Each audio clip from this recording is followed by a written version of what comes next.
Okay, are we ready now? No. Yeah. All right. Okay. Holy smokes, it was hard to get ready tonight. That was an intro. Yeah. Yay.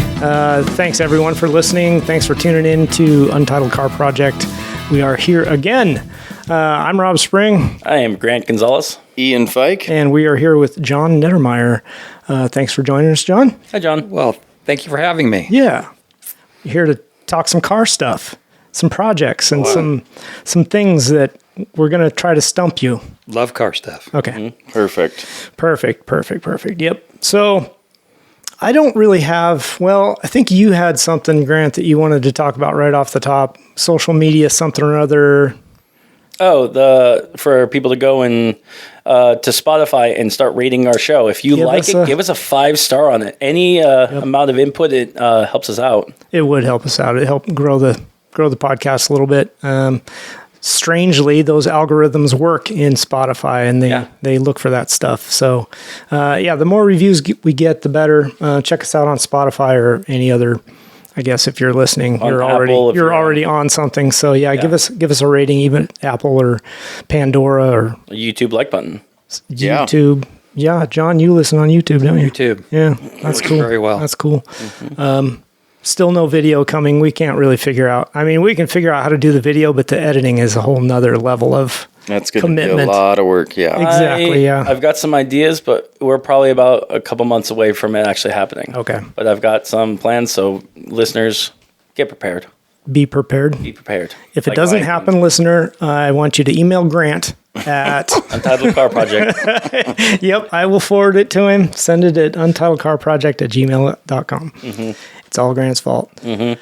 Other than that, we've got the Facebook page going. The group is growing. That's pretty cool. We're seeing a lot of stuff popping up in there. Our Discord is still only 3 people. Is it? I haven't looked. I know. I haven't checked in a while. Yeah. I assume. I assume it's only 3 people. So follow us on any of those social medias. Maybe you'll see some pictures of car projects and whatnot. Mm-hmm. I know we've got other people sharing those, and that's pretty cool. Yeah. That is cool. John. Yes. I'm not even really sure where I want to start. I know you've got a lot of stuff to talk about, even though you might not think so. I think you do. Let's start with tuners. Tuning cars. Yes. Not tuning forks? Pitchforks. Yeah. Tuning forks. Tuning forks. Yeah. Tuning cars. You do this not for a living, correct? Not for a living. Right. It is a hobby. Hobby tuning. Just something that interests me. Yeah. When did you pick that up? When did you start doing that? A little history on it. When Chevrolet announced the SB2 for NASCAR, it was a new technology, and it really intrigued me. And when they introduced it into the 97 Corvette, I wanted one right away. Just it intrigued me, the technology of it. Obviously, it was so new you couldn't get them and things. So it took quite a few years, and I finally researched for several years and did my first conversion in 2009. What led me to the tuning was nobody knew how to make it run. Oh, really? Yes, there was a shop in town. They struggled. They went out of business, and so I was left to my own devices and learned what to do and picked it up and just started. So you were converting. I think I missed. I put an LS3 in my '68 Camaro. Okay. All right. That fills in the gap. That fills in the gap. Yep. Yeah. And Okay, so you couldn't find somebody to make it run, and you were using what ECU on that? The factory. The factory ECU. E38. Yeah. E38, okay. I had purchased the GM harness and the plug-and-play package that goes with it. After having that and trying to install it, I did not like many of the features that it had, so I ordered a custom harness for the E38. Okay. Who made that for you? It was called Standard Performance they were in Arizona. Okay. They were doing a lot of sandrail projects at the time. And it worked well enough for the time, but it was a way to get me where I wanted to go. For sure. Okay. What So a custom harness, what does that actually delete or add? Basically, it deletes like O2 sensors, EGR. So, and then you tell the ECU not to look for that stuff? Yes, like the post-cat Yep. O2s, Yep. EGR, EGR and the... CAGs. Right? Exactly. CAGs and CAGs. VATs. VATs. Yep. VATs is the big one. Mm-hmm.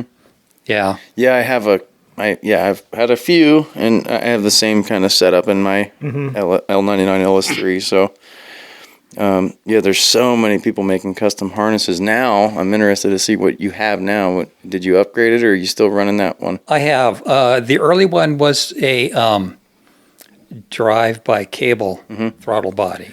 Yep, I had an LS1 with the drive-by cable. Yes, and in the early times, I was a little leery of the drive-by wire, so I went that route. Later on, I had problems with the harness. There were issues with it, so I wanted to upgrade, and I went with a drive-by cable. And other issues with it were to do a drive-by cable. I had to have a converter box for the crank sensor. Right. Because like a different reluctor wheel or something? Different reluctor wheel. Well, I didn't change the reluctor wheel, but Lingenfelter built a converter box. Oh, that's cool. I didn't know that. Yeah. So you could go from the 58-tooth reluctor to the 24-tooth. The early ones were problematic. It failed on me on a trip. Of course. Down to Rito. Yeah. So I just said, I'm done. I'm going to convert to use the native 58-tooth system and computer, and which included the drive-by cable or drive-by wire throttle body. Okay. And I looked around, looked at quite a few different companies. By that time, I'd had some friends who had used various companies, and I helped them with their projects. I didn't like what they were using, so I found SpearTech. Yeah. And they were Great the one. Stuff. They are. And they were the one company that would allow me to put my ECU and my fuse block and all the components where I wanted them, as opposed to here's our harness. Oh. This is where we want you to put it. Yeah. Here's the wire lengths that you get. Yeah. Where do you put your ECM? Drill a hole in the firewall and put it in the cabin. There. Oh. If you can. If you can, that's just it. There's no room. And you need access to it from time to time to troubleshoot. Yeah. And so SpearTech would put them where I wanted them and allowed me to hide them, but still have access to them. Oh, yeah, that's cool. That's very cool. Yeah. So, so your learning to tune was very, it was kind of forced. It was. Yeah. It was driven by need. Yeah. And so what, you went and bought all the software you needed to do it, and just, how'd you go about that? Well, when I bought my first harness, they had available to buy the hardware and the software, or the hardware. The software comes with it. Okay. So I bought it and looked at it, didn't understand it. Mm-hmm. And so, like I say, I went to have a local shop do it. They struggled with it. Yeah. Barely got it running. Tried to find some resources, tried to read online. In the early days, people weren't willing to share their knowledge. Oh, really? Well, gosh, I would say that's probably true now. It's true now too. Yeah. But it was even worse then. Yeah. Okay. There's some guys that will help you work through your figure it out. Now. Yeah. But in the early days, it was a business for people. Yeah. Yeah. They did not want to give away their secrets, because it was a lot like when I first started. To me, it was like black magic. Mm-hmm. You put this in, you've had sensors, they go into the computer, things happen, the car runs. Yeah. How does all that work? How does all this work together? How's it reading these X's and O's and what's going on? Was there any basic books or anything you started reading back then, just to give you a jump start? There were some, but my knowledge at that point was so minimal that a lot of what was there was not making sense. Not useful. Okay. Yeah. Gotcha. So, I went and so through that process, there was some schools you could go to. Oh, okay. So I traveled. The first ones I went to were at SEMA. Oh, yeah. Nice. They had schools there, so Yeah. I went to SEMA and attended the schools, got some basic understanding of them. Then I went to Tampa, where their main headquarters were, and took some more advanced courses Main headquarters for... for the tuning school itself. What's it called? Oh, gotcha. The tuning school. Oh, Literally called the Literally, that's You already what it's said it. called. The Yeah. tuning school. Yeah. And so I went there. And then through being on the forums and things, I learned of a GM calibration engineer Okay. who was GM trained and did calibrations for the factory tunes. And he was teaching.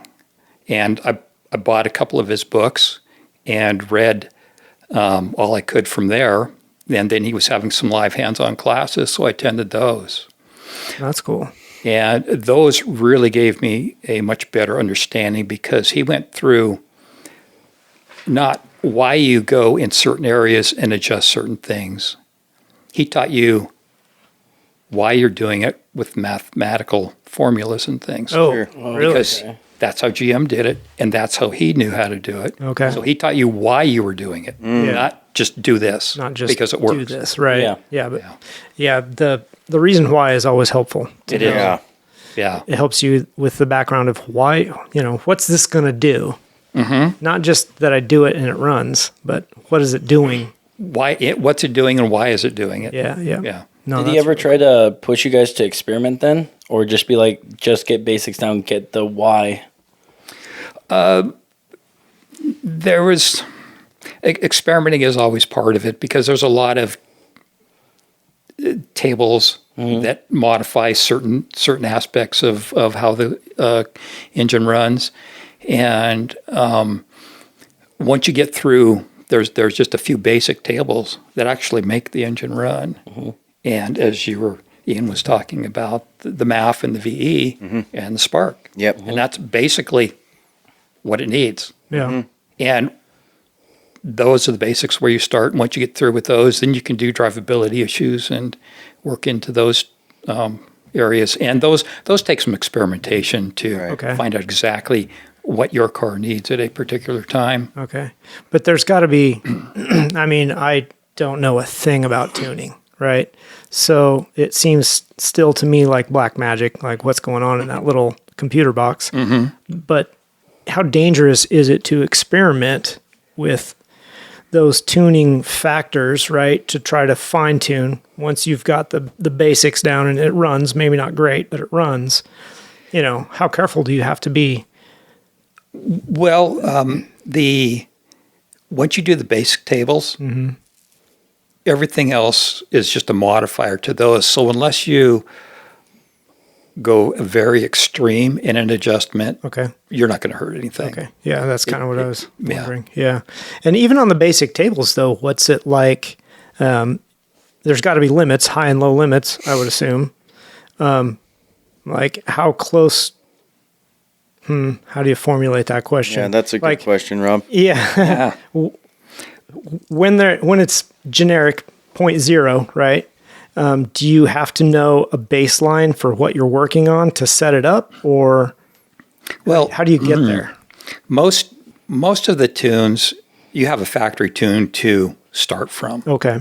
So they've already done the hard work. Yeah, they And got you're it just close. modifying, like most people like the C6.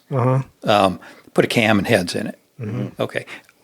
Basically, what makes it run is there. You just need to make some adjustments to take care of the extra airflow Okay. in certain points. And at idle, there's less airflow because the cam is less efficient down there. So you need to just make some tweaks Okay. to make that happen. It's mostly fuel and timing, right? I Yep. mean, It is. because And the computer just is based on air, right. because everything else is based off of that. How much air you're getting, that's how much fuel. And timing is based on Same load. thing. Yeah. Yeah. Okay. Oh, that's cool. No, that's yeah. I would still be lost. I'd really be interested in someday seeing some of that, as it's being tuned, because I don't even know what it looks like. Not even close. Yeah. It sounds pretty cool, but yeah, it's an interesting. One of the big problems is the tuning software allows you access to so many tables Yeah. that it's not overwhelming at first because you just don't know where to start. Oh, I bet. Yeah. Don't even know what to look at. Yeah, for sure. And don't know what they do. Right. And so you're just trying to figure it out. Now, is that something you commit to memory, or like, is there a handbook, or like, what do you do? Well, like I say, the schools teach you that there are a few basic tables that you start with. And these are the first ones you go to, get those right. And then everything else is just a modifier of those. Yeah. But you still need to know what those other tables do. You do. Yeah. But most of those you don't really use. Okay. So they're there, you see them, you have access to them, but they don't really affect how it runs. So in the early days, when you first hooked up a computer to your PCM, like, were you lost? Did you already have some idea of how to do it? I mean, what did that look like? Oh, I was completely lost. I didn't know what to look at, where to go, and trying to determine because the names to me and still are rather cryptic for what they do. Sure. And I can read them and it's like, I don't understand what that one does. Right. It's, Yeah. now my GM engineer said, just read the names and that will tell you what they are. Well, that's fine for you who was trained in this. Right. Yeah. 'Cause somebody that's worked with it forever and knows. Yeah. But for layman guy, I don't know what that means. Now you got to bust out the dictionary and bust out Google and be like, okay, what does this abbreviation? Yeah, maybe. Right. Yeah. I doubt back then. Yeah. No. Not 15 years ago. Do you think now, if you were to, with the knowledge you have now, John, how long do you think it would take to teach someone basics on how to get into tuning? Like for me, when I went to Wyotech, our course, I think, was about a month with the solid 2 weeks, 8 hours a day, solid, and that was our tuning section. Okay. What like if you were to teach someone like Rob that knows nothing about it from ground up to him just have like an elementary level on it, what do you think that would take nowadays? Probably just to get those few basic tables and show you the process is probably a day. Yeah. Okay. Of one-on-one. Yeah. Hands-on. Show you what it does, show you what they're doing and how to modify them and how to set up so that you can monitor them to know how much to modify each particular segment. Yeah. Huh. So when you do your tunes now, I'm assuming mostly on your own cars, it's street tune, right? You're not doing it on a dyno, or are you renting dyno time? Most of mine are street tunes. Yeah. But I do have access to a dyno. Nice. The problem is getting to the dyno is the problem. Yeah. Is it far away? Yeah, what do you mean by that? Well, the guy that has the dyno is not always accessible. Sure. Okay. I have to be on his schedule. Yeah. Yeah. And he's always busy, so it's kind of hard. Yeah. And being in his shop, it's always congested with his work. Sure. Yeah. So it's an inconvenience. It's an inconvenience. Yeah. Yeah, and it doesn't lend to like doing something the right way. You want to get in and out of there faster, I'd imagine. Right. Yeah. Yeah. You're trying not to be in his way. And Yeah, that kind of exactly. stuff. Exactly. So let's talk about those street tuning. How does that go? Like you hook up, do some tunes, you look at the graphs or charts and you're like, okay, let's start here and then take it out for a drive and see what it does. Or you got laptop ride along or yeah. Yes. Okay. The first thing would be to find out exactly what they've done and what it's doing now. See how it's running. Okay. Hook up the scanner, look at some of the basics and see what they're doing, see how close they are, and then go for a ride. Yeah. And I have some places that I like to go that allow the tune to get into different load scenarios. Oh, sure. So that you can, you're not just rolling along in the flat because that doesn't give you much. Right. So there's some hills that are nice steady hills that we like to climb. Oh, that's cool. And just work with there. And I can let them know, okay, we're done there. Step into the throttle just a little bit more or a little less or change gears. We need a different RPM zone. Nice. And that's pretty cool. We just way cool. Yeah. Go around a loop and however long it takes. Yeah. When you're doing that, because you're saying do you do that as a team? Like you and the partner, someone's driving and you're on the computer and adjusting and watching the data? Yeah, usually the car owner's driving. Yeah. And I'm sitting in the passenger seat with everything and working the computer. Yeah. Oh, that's really cool. I drew a blank after you. Well, Go for it. I'd really like to do that with you, John, with my car, man. I think it'd be cool. Yeah. I'd like to see how you do it too. And, the thing you said about load changing and hills and stuff, that's interesting because, most dynos don't. I mean, some of them do have simulated load, but a lot of them don't.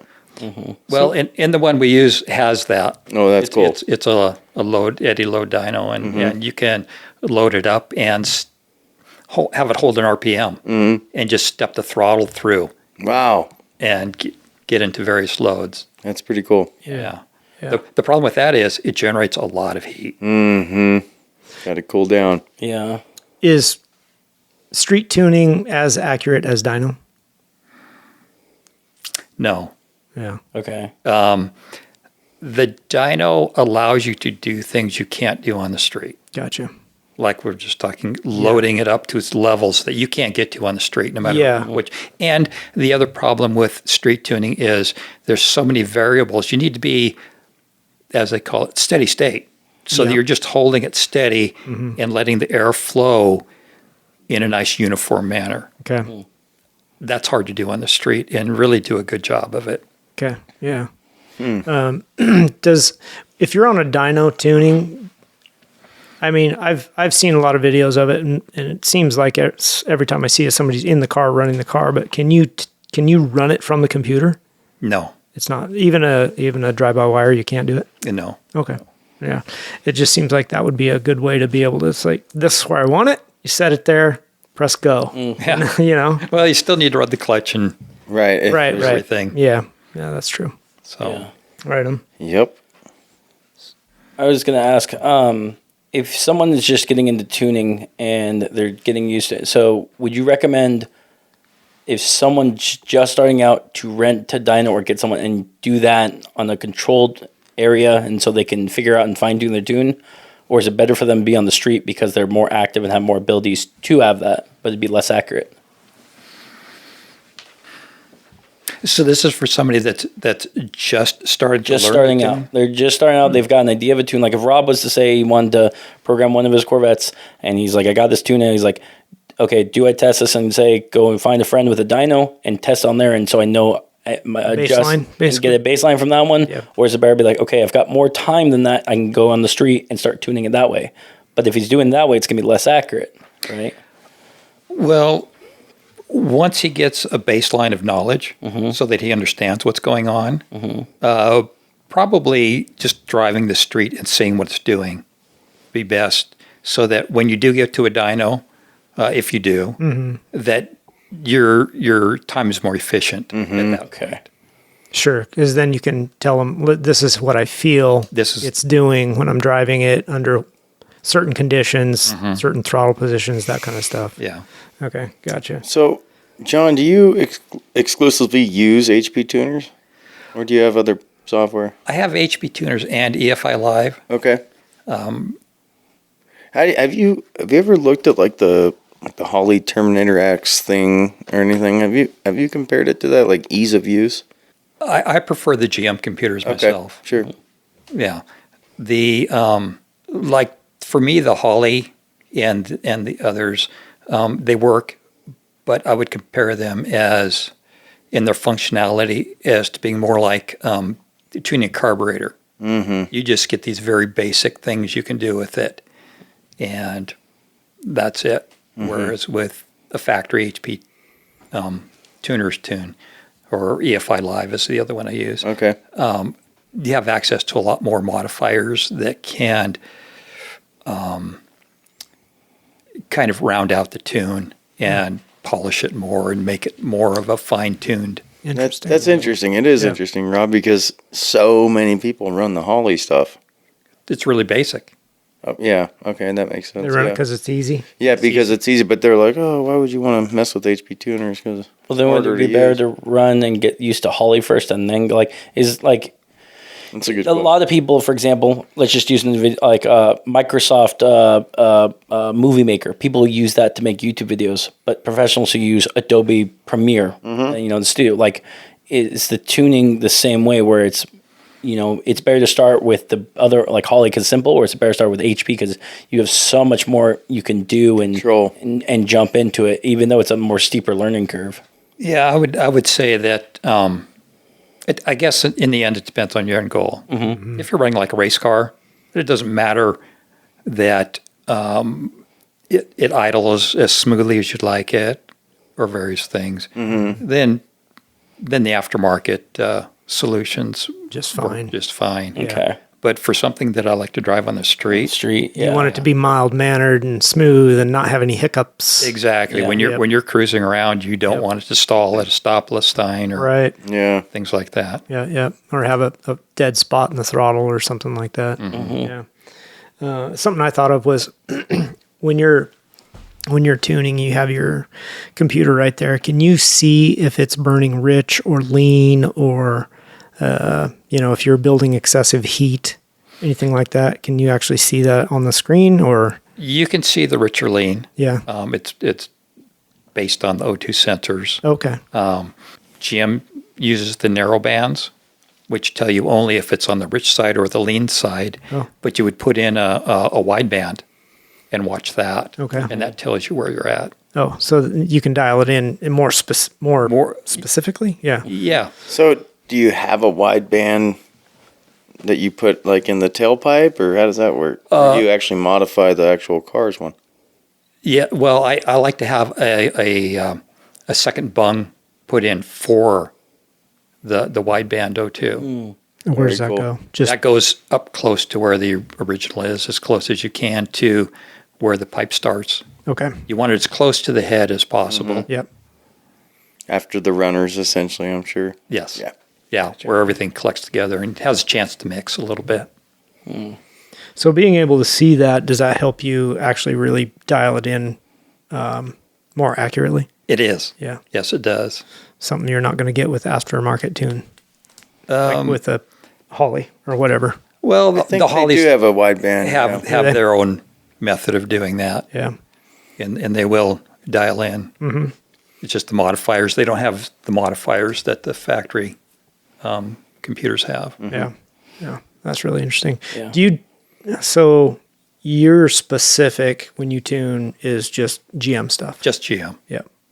So I like that shoots down your I other like it. Oh, blam. There you go. The Fords, See, I knew I liked John. yeah, their throttle strategy. They have many tables to control the throttle. yeah. Really and it's just jam. overly complicated. Yeah. Overly complicated. I'm just jam. Yeah. Yeah. Since that's what I run anyway, I just want to focus on those. Yeah. Completely fair. Is there a really big difference for when you start going naturally aspirated to a forced induction on like your tables and like in tuning it properly? Or is it just the same thing looking at like It's the same thing. You just expand your tables out to include More those airflow models. okay. Yeah. Yeah. There's really not much difference. And can you, just curiously, can you use EFI Live or HP tuners with a Ford ECU, PCM? Yes. Okay, Yes. cool. I didn't know that. Yeah. It's called LS swapping a Mustang. Well, Yeah. that's the only way, Grant. That's what Yeah. you should do.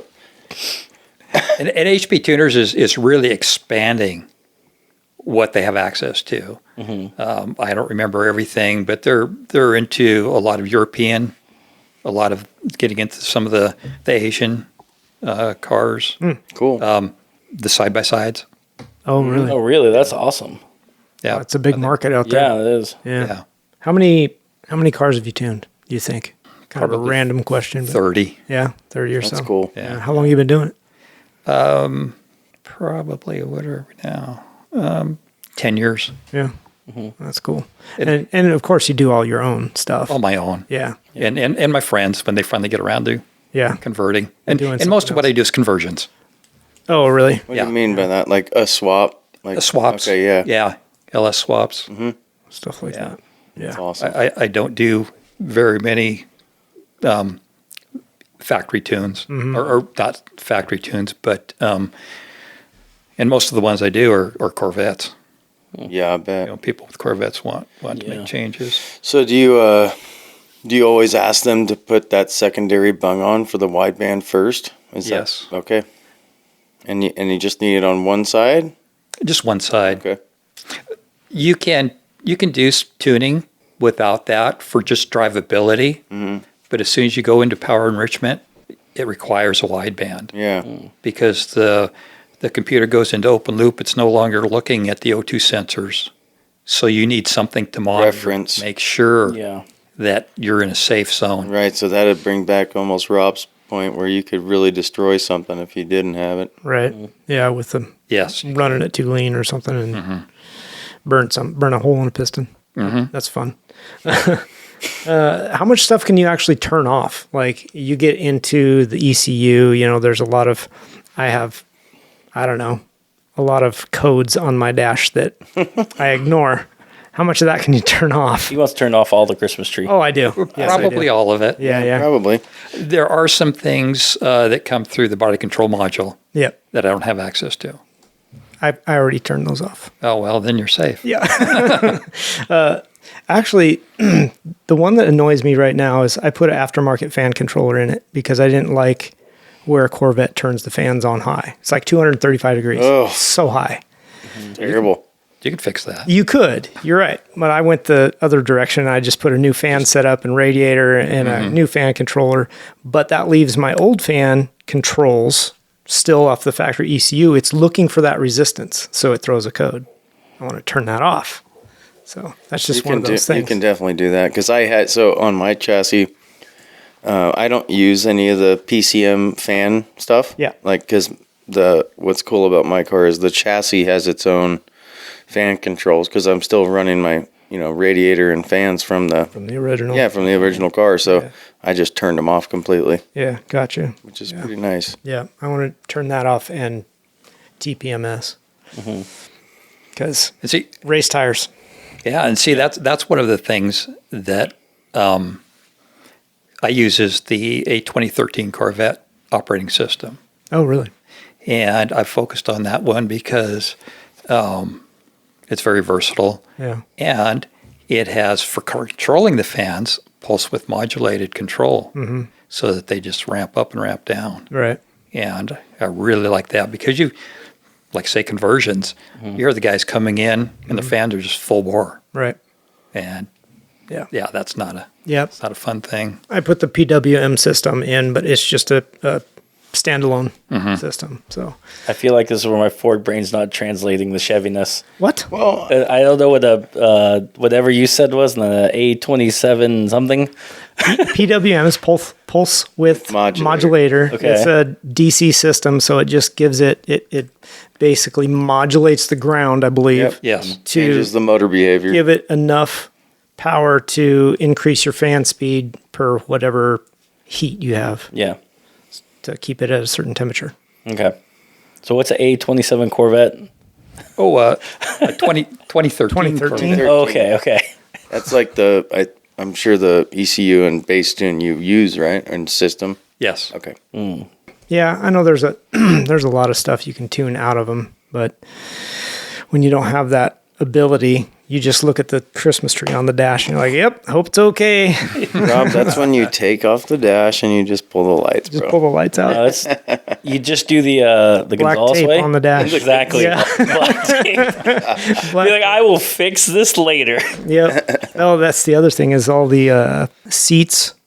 Not necessarily seat belts, but the airbag seats and all that stuff. Because you put race seats in, and that stuff goes away. So, and all kinds of lights. Yeah, you just got those ones. You got to pull. Yeah. I think so. Yeah, I don't know. Yeah, they're body control. Yeah, body control. They're part of the body. control. That's how it is in my car too. Yeah. Yeah. Well, What's been the hardest swap you've had to do, John?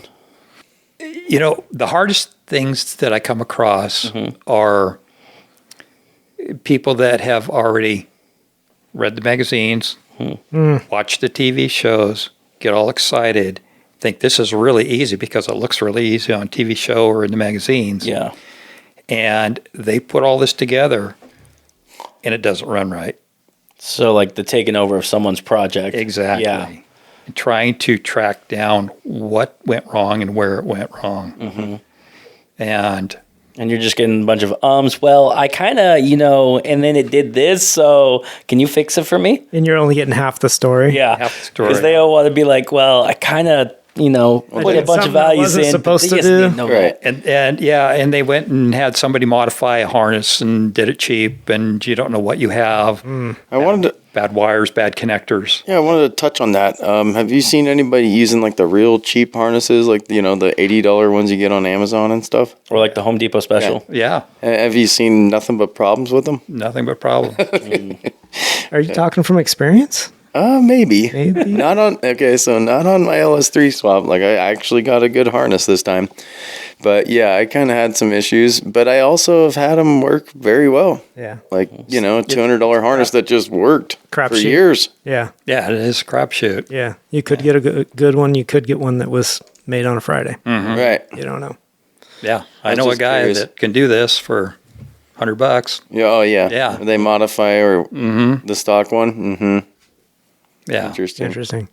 So if you're modifying a harness, what are you actually doing to it? Are you just taking out stuff you don't want? you're taking out the circuits that are no longer utilized, like the rear O2 sensors is a big one. Okay.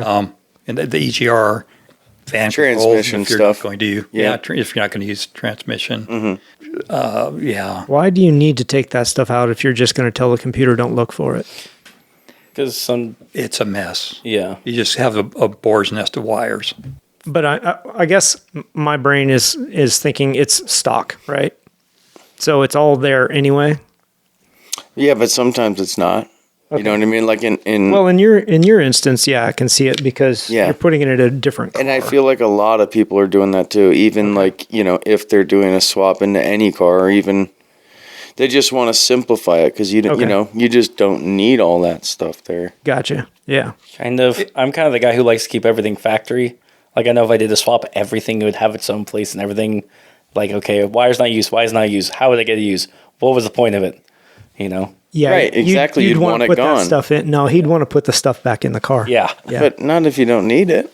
No, he would. Yeah. No, he would. So, like, for example, like when I swapped out a Liger to a TR6060 transmission, it had a random plug on the end of it, and that was for the lockout solenoid control. My car never came with that. So I had to find someone who actually built the module for that and adapt that to mine and then plug it in because I wanted to have it where that over 5 miles an hour my car would lock out because that's what the factory did. Yeah. I do like the extra steps so that way like You can have all that. That doesn't sound very fun to me. No. Don't they call that OCD? a little bit. Yeah. I think they call it grantism. Yeah. Yep. All right. Let's switch gears a little bit. Second gear, third gear, fourth gear, First gen. overdrive. How many first gen Camaros have you built? Mine or including other people? Including. Yay. Including 11. 11. 11. Wow. That's impressive. That is a Wow. lot. Yeah, it is. Like, have you And seen all you shapes have and sizes? 4 of your own, is that right? Or 4 that you've built for yourself? I have two. Two. I built one, and my daughter and son-in-law bought it from me. They thought they needed it. So yeah, I've had 3 of my own. Okay, it's 3. Okay. All right. How many you currently just have the one or do you have I have 2. 2? Okay. Have we seen the other one? Yes, you have. Which one is that? My convertible, turquoise. Oh, When my car was down, yeah. I brought that Okay. when I was working the track. Okay. So I just drive it in. Oh, nice. Yeah. That's really cool. Like, how long does it take you? I'm sure this depends on what you start with. But if you're, say, picking up a rolling chassis, how long does it take you to build one? He's also asking because Rob knows where some rolling chassis are. Oh, I certainly do. Well, and that goes to where you want to end up. What all do you want to do? And that goes to last episode where we talked about how do you want to finish this thing? Yeah. Yeah. And Yeah. you know where you're starting and where you want to end up. Yeah, It's for like, sure. Are you Because there's so many project cars out there that Have Yeah, and it's like, are you doing like an OEM rebuild type of thing, just plus, or are you gonna just do a race car? resto mod on a street car. like what do you mostly when you get a Camaro? What's your end goal for one? Like, or is there like typically like, oh, it's got to be a resto mod, back to factory, race car, or is it always changing per car that you're given? I like to buy an original car, a nice, clean, original car, because then it's a blank canvas for me. Okay. It also seems really hard to find. They are. Yeah. And expensive. It is. It takes me, if I'm looking for one for myself, the last one took me 3 years to find it. Wow. Yeah. To find the right one. The right one. Yeah. How many cars do you look at before you found the right one? Many. Many. Yeah. Yeah. I flew to Florida once to look at a car. Oh my. Looked great, Yeah. but when I got there, it was Disaster. a disaster. Wow. So does it make it easier or harder than to when you get to the cars like that? Just say I'm done. Nope, pass. Or is it like because they're so, first gens are I'd say harder to find than any other Camaro, right? Is you see one, be like, okay, I'm gonna wait to the next one. Like, what's the mark? Be like, okay, this is good enough where I'm going. If that makes sense. I will wait. Yeah. I will wait. It's They're out there. It's got to make it harder to walk away when you fly to Florida, though. Yeah. Oh, for sure. Oh, not for that one. Yeah, you're probably right. I trust you. Yeah. Yeah, that was an interesting car, and I couldn't understand why they had modified it the way they had until I found out where it came from. And that, after thinking about it, okay, I understand now what they did. Well, give us Where'd the it come from? backstory. Yeah. Leave us hanging like that. It came from Arizona. Okay. All right. So Scorpions. Scorpions, yeah. And it had a fold-down rear seat. Okay. Behind the rear seat is all the framing for the structure for the car. Mm-hmm. They had cut all that out Oh, no. and put in like some kind of tubing to protect the edges. Okay. And when I looked at the car, we opened up the trunk, and I could not understand why the side marker lights had all been broken out from the inside. It's like, this does not make sense. Why are these all broken? Yeah. And then later in my talking with the dealer, found out it was from Arizona, and got thinking about that, and it's like, oh, they were smuggling. people across the border. Yeah. Oh, They would interesting. fold down the rear seat, crawl in the trunk, Yep. fold the seat back up, cross the border, and then Go in let them reverse. out. Wow, that's Wow. crazy. That was interesting. Yeah, no doubt. And the guy That was is. upset that I would not take that car. Yeah. I'll bet. Yeah. Yeah. It's like, Yeah, no thanks. I'm not taking this car. There's no structure in this car. Yeah. I don't know Yeah. how long it's been like Was this. that a convertible too? No, it was a coupe. Oh, cool. Okay. Yeah. Yeah, I wouldn't either. Because otherwise you couldn't hide the people because it would be exposed. I guess you're right. Yeah, exactly. And convertibles have too much structure back there. Yeah, I was go gonna through. say, yeah, you'd have to have all that Yeah. stuff back there. Yeah. Wow. Do you think that was a project that someone actually could have salvaged eventually? Yes, it would be salvageable. Yeah. You just have to get the structure, the framing for back there. Hope the rest of the car's not twisted. You would Just want to cage put the it hell on out of a it. frame Yeah, put it on a frame. jig and see if everything's square. Okay. Yeah, that'd be kind of crazy. Because that was my first thought is, oh, I don't know what's happened. This body flex, Right. flex anyway. Right. Mm-hmm. Without that structure to hold it together. And there was no rust, Even I'm worse. guessing, right? Oh, there was Tons of horrible it. rust. Oh, That's really? crazy. Okay. That's actually surprising for an Arizona car. Yeah. It had been in Florida long enough that Yeah. you open the trunk Florida floods. and pull up the mat, Yeah. and it was bright orange, not God. old Fresh old rust. rust. It was fresh rust. Oh, wow. Yeah. Yeah, I'd run too. Yeah. And then you Yeah, start looking yeah. down in the quarters where they rest behind the wheels and things, and Yeah. it's bubbles. Gone. Yeah. What, when you're looking for one, like what is your make it or break it? Like how detailed, because all of them are going to have a little bit of rust here and there, but like when you're, how much do you deal with? You're like, okay, that's okay. I can deal with that. I can deal with this. Like, where's your line? My line is when I look in the trunk up in the B pillars, C B pillars. If I see just a light surface rust in there, that's okay. But if I see deep pitting rust, Bubbles. Flaking off. And flaking, Yeah. stuff. done. Yeah. Is that pretty common on those cars? Since they were bare metal, it depends on where it lived its life. Yeah, They never coated them or anything? they were bare metal back there. Wow. Didn't know that. Interesting. What about in terms of hard to find parts on those cars? Like, is that deal breaker? Like, if it doesn't have, I don't know, like certain gauges or certain trim or anything? Nothing is. No. Okay. Everything is available. Yeah, I was going to say they remanufacture all that now. Yeah. Right? You can buy a body, Yeah. Wow. Crazy. I didn't even know that. Huh. I didn't either. just like the Mustang. Yeah, I knew the fastbacks and Yeah, 60s ones. That's. Yeah. I mean, have you ever built one like that no. from scratch? No. Are guys Well, doing that? I have had my convertible stripped and in bare metal, Okay. so I built it back up. Right. That's a wow. Yeah, How long did that take? 4 years. I bet. If you can buy just a body and build them from the ground up, is there a lot of clones out there? And then how do you spot the clones versus an original one? Or is it sometimes better to buy a clone, depending on what you want to use it for? Yeah, cloning, and that's something I've never gotten into is licensing of those vehicles. Yeah. Well, you'd have to buy a frame though. You would have to buy So at that point, you're going to have a VIN. Well, you could do a custom. buy the frame. VIN. Yeah. Yeah. You have to buy a VIN, right? Yes.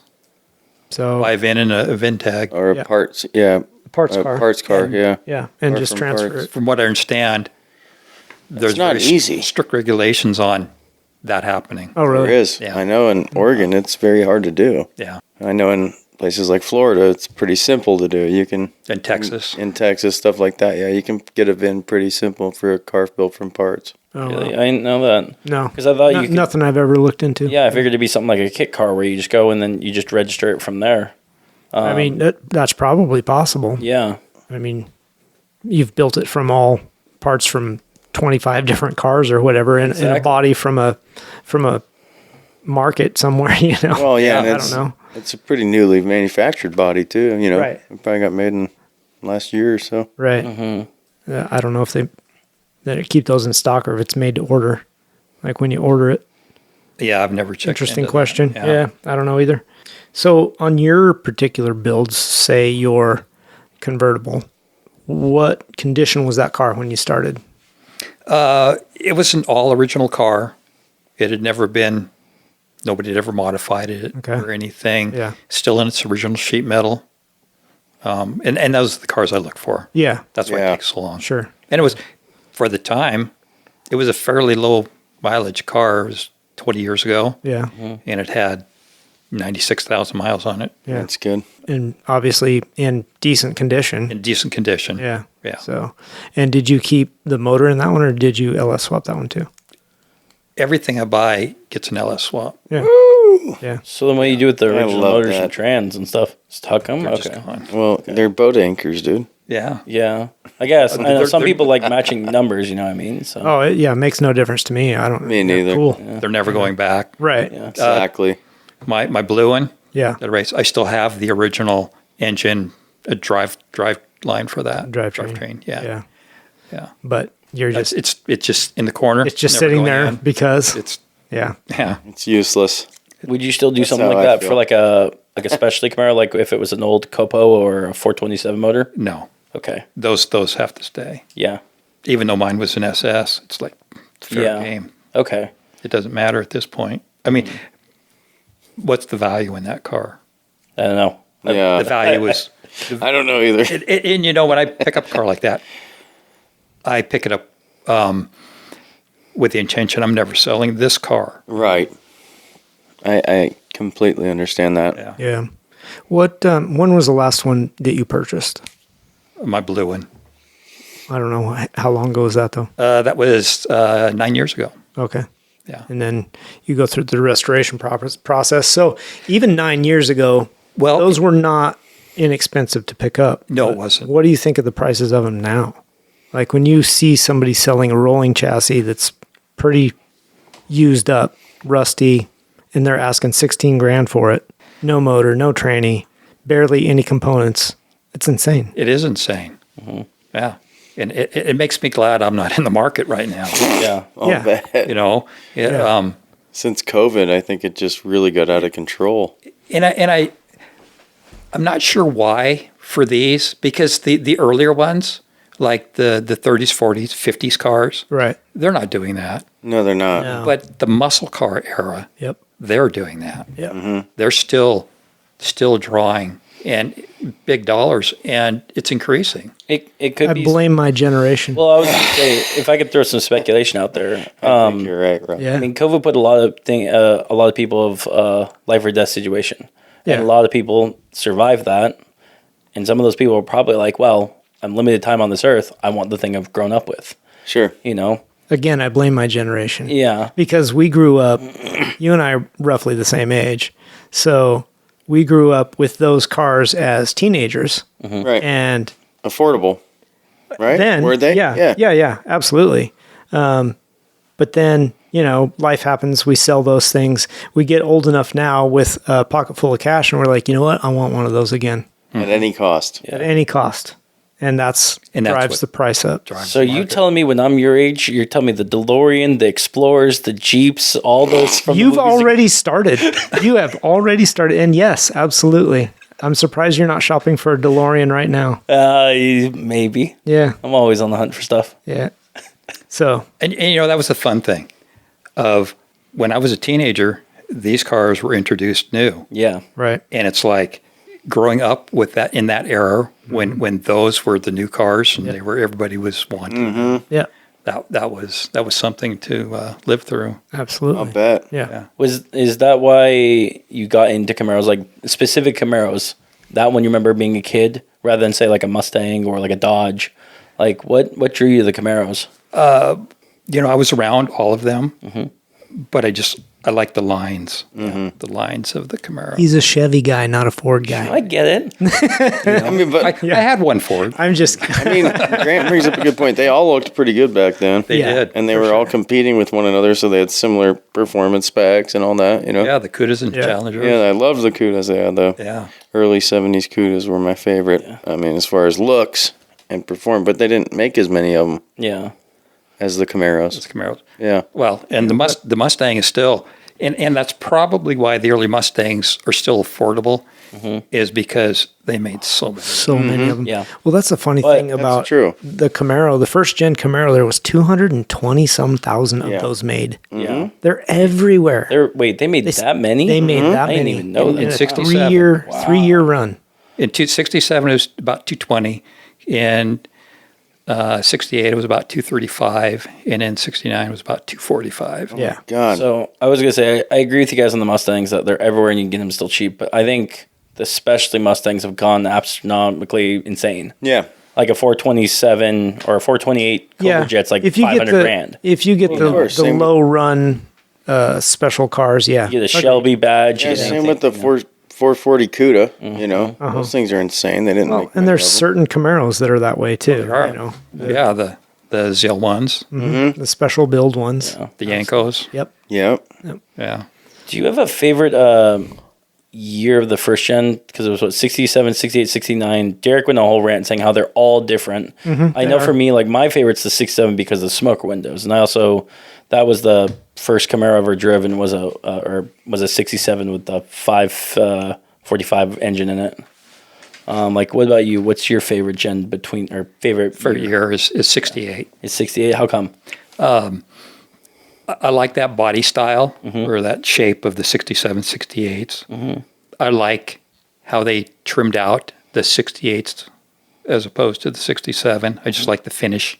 Okay. The interior's better. And from a technical standpoint, I like the wiring harness on a 68 better. Okay. Those 67s are hard to deal with. Really? Yeah. First year car, that's generally how they, Is a lot of that cars what it are like is? that. First year cars. It Yeah. was just Just kind of a sorted some nightmare. things out. Yeah. They weren't quite ready for prime time. Yeah. Just like always, they put that stuff out anyway. Figure it out on the fly.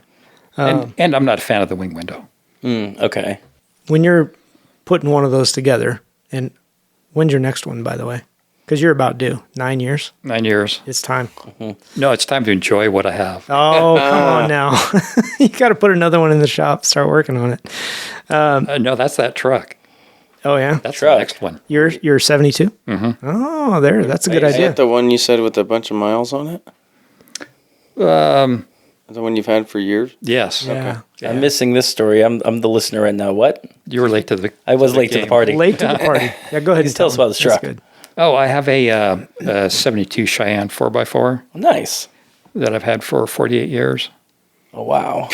Holy crap. But it has a lot of patina on it now. Okay. Because it's lived outside. Yeah. An outside vehicle. Yeah. Yeah. No, that'd be a great project. What's your workhorse. plan with it then? And I have what's that? What's your plan with it? I have a 6-liter for it. Okay. Oh, yeah. Yeah. Ooh. Are you going to fully restore it or leave the patina and go? No, I'm not a patina guy. Okay. I will restore it. I'm going to. I have the engine transmission. I need to bring it in and drop that in, drive it around for about a year, sort out the mechanicals on it, and then blow it apart and Finish everything. finish it. Nice. Oh, I like that. Put the very mechanical cool. together and run it first and see how it is. See how it is. Sort things out. I like that. That's hard to do with fresh paint. Yeah, you don't want to touch It anything. really right? is. Yeah. No, that's yeah. So there's a lot of things to work out. Yeah. And that was my plan with the GMC too. Is I'm gonna put it together, run it, and then figure it out. Yep. Yeah. So I don't want to pretty it up and then have to dig back into it or something stupid. Yeah. Yeah. So Yeah. anyway, where I was going was with your projects. Do you touch everything yourself, or do you farm out certain aspects of the build? The only thing I will farm out is the upholstery Okay. and the final paint. Yep. It's laying the color down. Do you do the body work? Yes. Nice. I enjoy doing the body work. That's some tedious stuff there. It is. Yeah. I got some projects if you'd like to help me with them. Yeah, You know, He's it- expensive. that takes a special kind of guy, man. Yeah, That's it's so funny when you're doing it painful. for yourself. Yeah, It's much more enjoyable. Yeah. it is. Yeah. It is. Yeah, A lot I of- definitely agree with that. Pride and feeling that, Yes. when you see that finished product and you're like, It's turned like out the way I sculpting. But wanted. it's still monotonous. Yeah. It can be. Yeah. Yeah. Just compared to how much time it takes compared to every other aspect of a vehicle. It takes so much more time. Takes so much time. Mm-hmm. Yeah.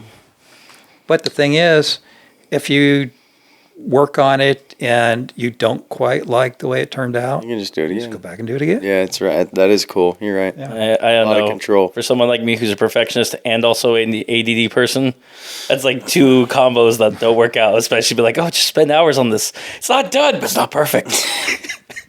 Well, yep, you'd be in there a That's long hard time. stuff. Yeah. No doubt. In fact, that was my original plan with that was to be on my tow vehicle. Oh, cool. Oh, okay. And Yeah.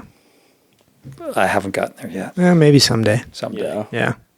Yeah.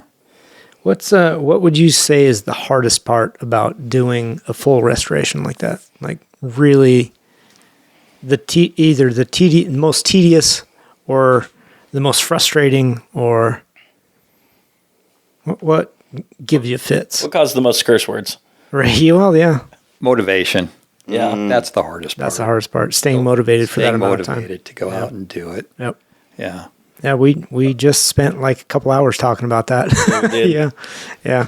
Absolutely. Would, How do you keep going? How do you keep Yeah. going? What's your recommendation? Ours was get a buddy to kick you in the butt and go. Yeah. Exactly. Yeah. Yeah. Having somebody there, Some kind of motivation. even though they're not doing anything, just being there to motivate you to be there and doing the work. Yeah. Yeah. Having somebody there. Do you often have some help or somebody to, I don't know, keep you moving?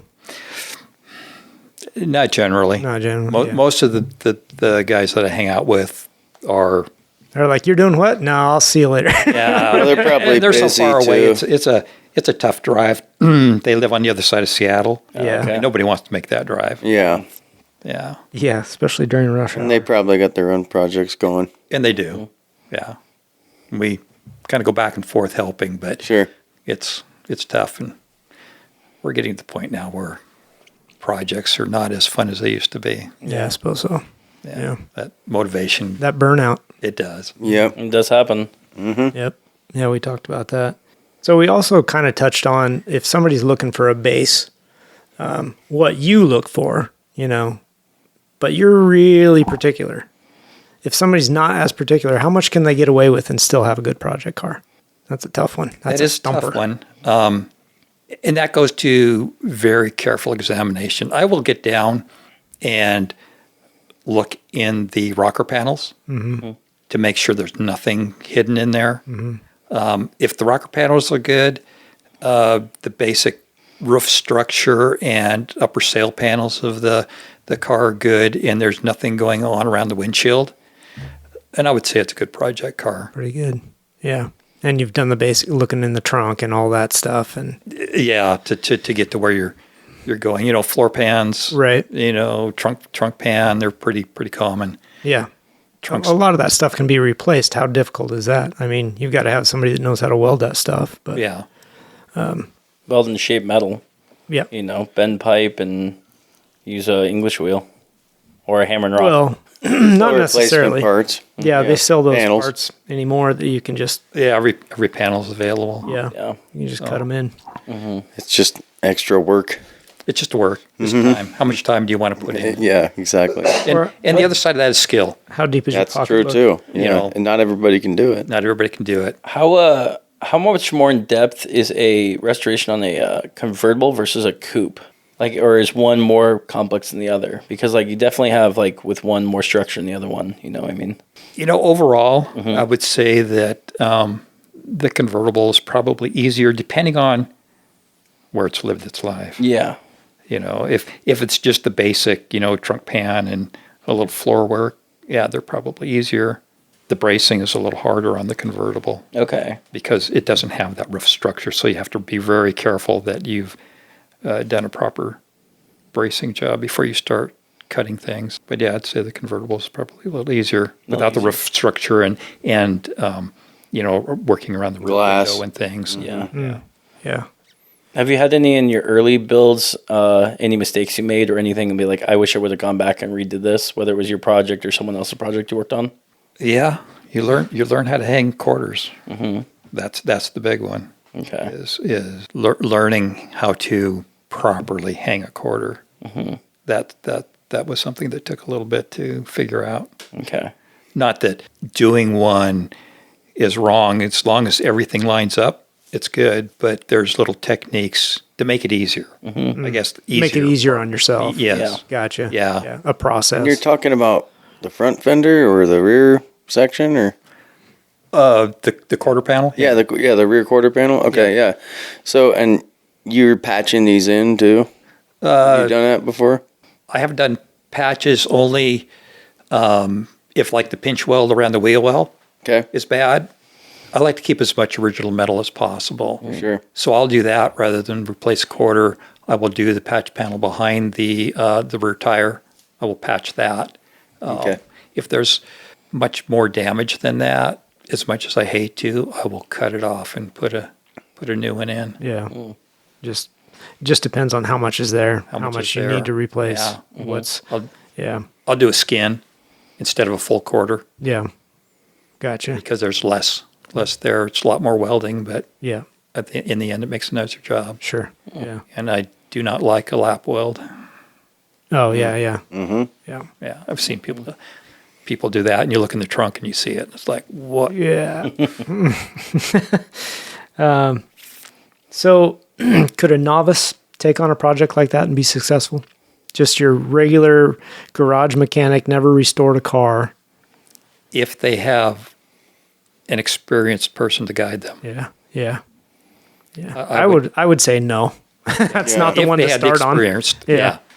Yeah. but not on their own. Right. No. I think it would depend on how much time they have. If you got all the time in the world, then well, someone could finish That it. too, but Well, the other side is it's where's your skill level start. Yeah. I was I guess a little luckier is that I have a welding degree, so I already knew how to get that done. how to get that part done. Yeah. So I didn't have to learn that skill on the fly, and that made a big difference in a lot of it. I would think a novice that doesn't have a lot of those skills, never restored a car, if he's looking at one that has rust or is going to need patch panels or this or that, you better have some friends that know how to do some stuff. Or somebody that can cut you a little break on getting it done, because there's going to be some hire out, or your project's not really going to turn out very good. It's not, yeah. And you won't know it until you get ready to assemble it. You're right. Yeah. And all of a sudden it's like, something's don't not fit. right here. Yeah. Yeah. I would say that's too big a project for your first one. Should start with a Fiat. Yeah. I've got stories on that one. Fix it again, Tony. That guy, Tony, he's always doing stuff more than once. Yeah. So you'd kind of mentioned that one of your cars left you stranded. How many times that happened on one of your own builds? Or even somebody else that calls you up and said, hey, this car that you built for me, I'm stuck out in the desert. My own builds, probably like 5 times. Oof.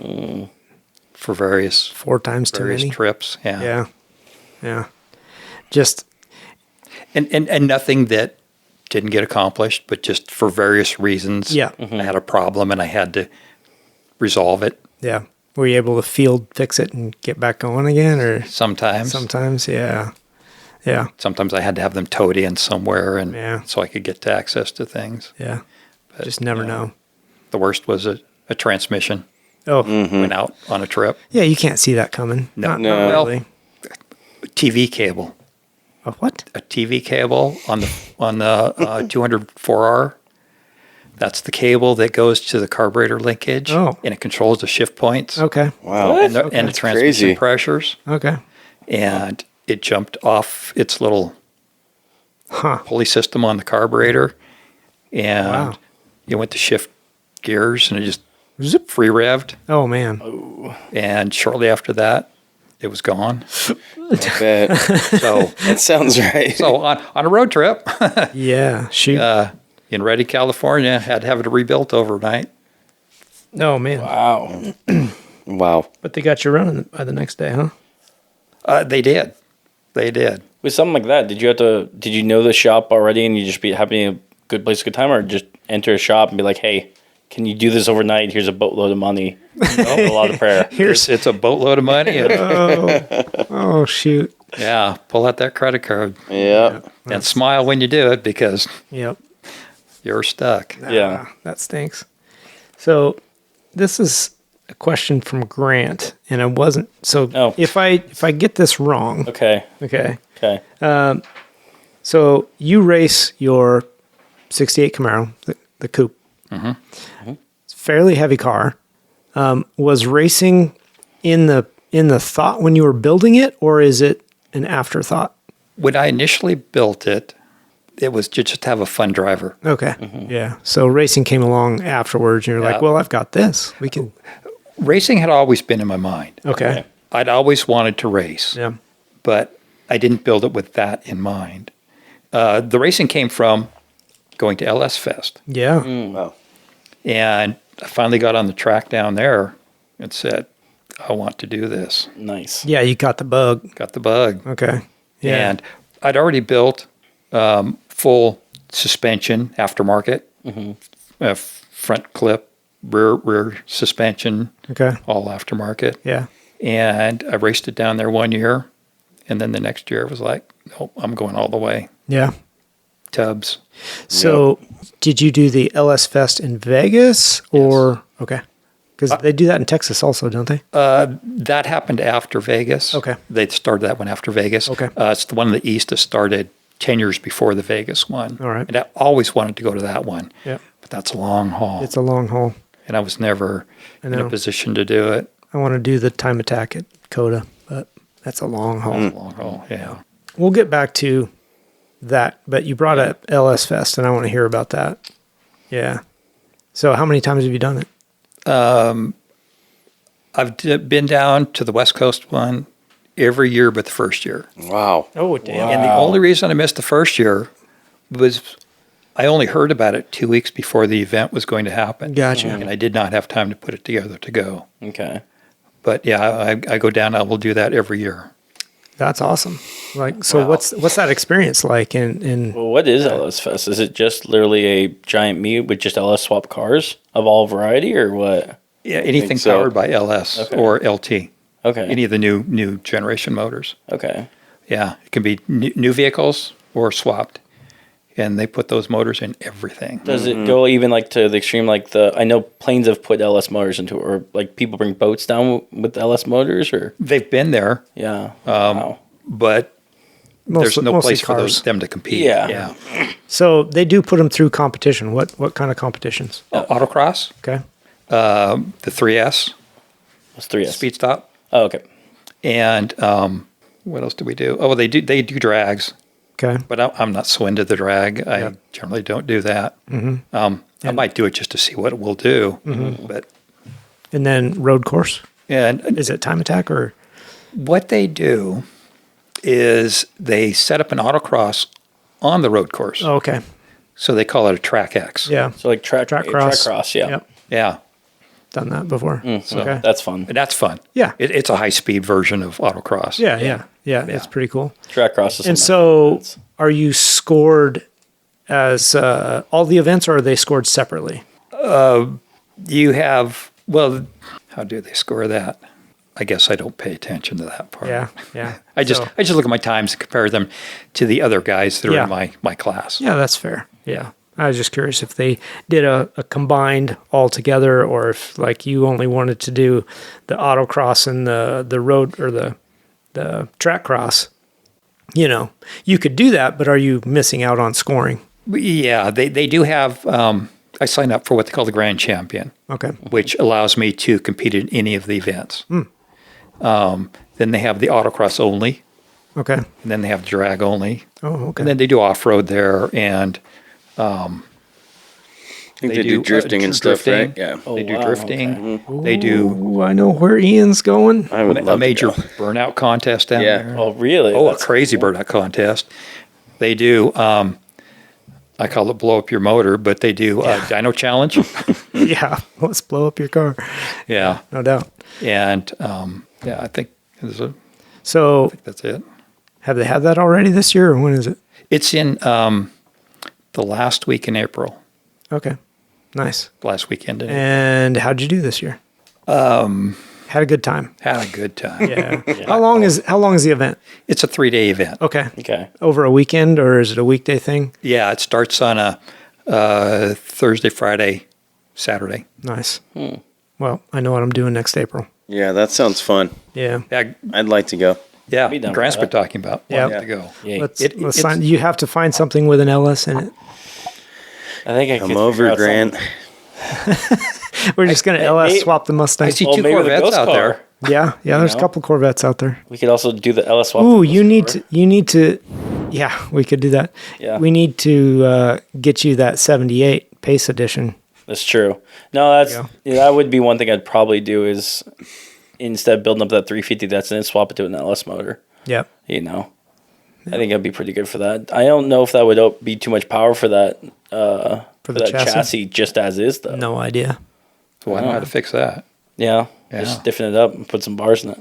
No, No, put an extreme frame in that thing. That sounds expensive. Doesn't it? It's only money. I mean, Yeah. that's true. It's only money. Comes and goes. what are you doing with it now? Yeah, right. Yeah, it's true on that one. Letting it sit in a bank somewhere. That's fun. Yeah, Yeah. Well, that's cool. The LS Fest. I've seen it, but social posts and that kind of stuff. Never really talked to anybody that's done it, but that sounds pretty awesome. it'd be fun to bring a car down there with the trailer, and then we could just have an episode in the trailer. Sure. Yeah, I'm just saying. Yeah.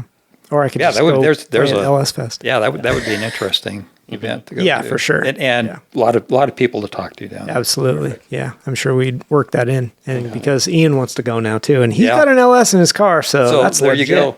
Perfect. We're I'll just- bring it. If we start planning now, Yeah, by the time April comes around, we got it. Yeah, I agree. that is one of my will not miss events. That's Wow. cool. That feel says like- a lot. I feel like by the time April comes around, everyone but me, including Jeremy, is going to have an LS in their car. Yeah. I'm hope so. already set. So Yeah, me too. a couple of them. Well, and then the weekend after, is Optima at Laguna Seca. Oh, That's I cool. was going to ask you about That'd be Optima fun. because So I you know just you're doing stay that. down there? Yeah. I drive home. Okay. If I had an enclosed trailer and someplace to park it, I probably would stay down there. Yeah. Yeah. But, How come you I don't have an enclosed trailer? I know you have a trailer. well, because I'm kind of just getting into this. Okay. This is only my third year of racing. Okay. And one of those things that, Yep. Is it something you plan on getting? You know what? For that week, we could probably find you at least a trailer to borrow. Yeah, like we could use We mine know people. or Rob's. Yeah, What are you going to haul yours in then? drive it. Mine are always factory, so Okay. it'll be able to. All right. See you later when you're broke down on the side of the road. This is not the group that stops. We keep going. Yep. Yeah, that's true. You are stranded. Catch up later. Yep. but you know, the other thing I find is driving home, I like to come home and spend a day and kind of repack and And then turn around and drive back. turn around, drive back. Wow. Man, you like to drive. I like to drive. I actually do like All to right. drive too. I enjoy it. I enjoy it. I enjoy I the don't road. enjoy it that much. I mean, I'll Yeah. make the trip down and back, whatever. But I enjoy the road trips. yeah, The road trips are fun. In and Yeah, of I agree. themselves. I enjoy them too. We plan our trips in certain ways that we see some sights and have a good time on Yeah. the trips. And, Yeah. And Justin and I always go down together. nice. Okay. Yeah. Z tow as well. Yes. Yeah. So tell me about Optima, because I know some people that do it, you included, was invited to do it last year and chickened out. I don't know. What's that event like? Where were you thinking of going? Portland. Portland? That's the one I want to do. Oh, okay. Yeah. Yeah. Portland's run by the same people that run LS Fest. Okay. The format is autocross, Start road stop, course. road course, Speed street stop. drive. street drive. Engineering. Engineering is my downfall. What's that? Design and engineering. Yeah, where you talk about what you've done to your car to make it better for the track. Better, perform better. Okay. Well, doesn't it?